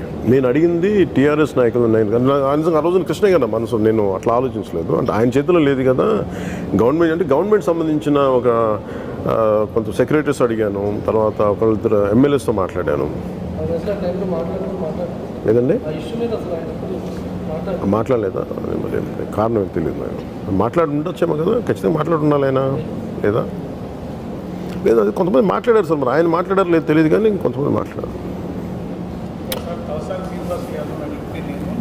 మీరు అడిగారా? ఆయన అడిగారు కొన్ని కులాలు తీసేశారు కదా, వాళ్ళని వాళ్ళ సంగతి చూడకుండా మీరు ఆంధ్రాకి వచ్చి బీసీల మీద ప్రేమ చూపిస్తారు ఏంటంటే విజయవాడ వచ్చాడు. ఎవరండి? తలసా శ్రీనివాస్ యాదవ్ విజయవాడ వచ్చాడు. ఆంధ్రాకి వచ్చి బీసీల మీద ఓ ప్రేమ చూపిస్తున్నారండి. ఇక్కడ ఓడి బీసీల పందాలు గురించి ఎప్పుడు మాట్లాడదాన్ని, ఆ, బీసీల గురించి మాట్లాడడానికి సబ్జెక్ట్ గురించి మాట్లాడుతున్నాడు. ఇక్కడ సరే ముందు వాళ్ళని తీసేశారు, అక్కడ ముందు అవన్నీ చేర్చిస్తారా అంటే మీకు ఎవరన్నా చుట్టారు అంటే అడగండి. బీసీలంతా చాలా హ్యాపీగా ఉన్నారు తెలంగాణలో. అసలు విషయం తీసేసిన సంగతి మాట్లాడు, బీసీలంతా హ్యాపీగా ఉన్నారు అక్కడ అంటే. ఈసారి కలిసినప్పుడు అడుగుతానులేండి. Thank you sir, thank you, thanks for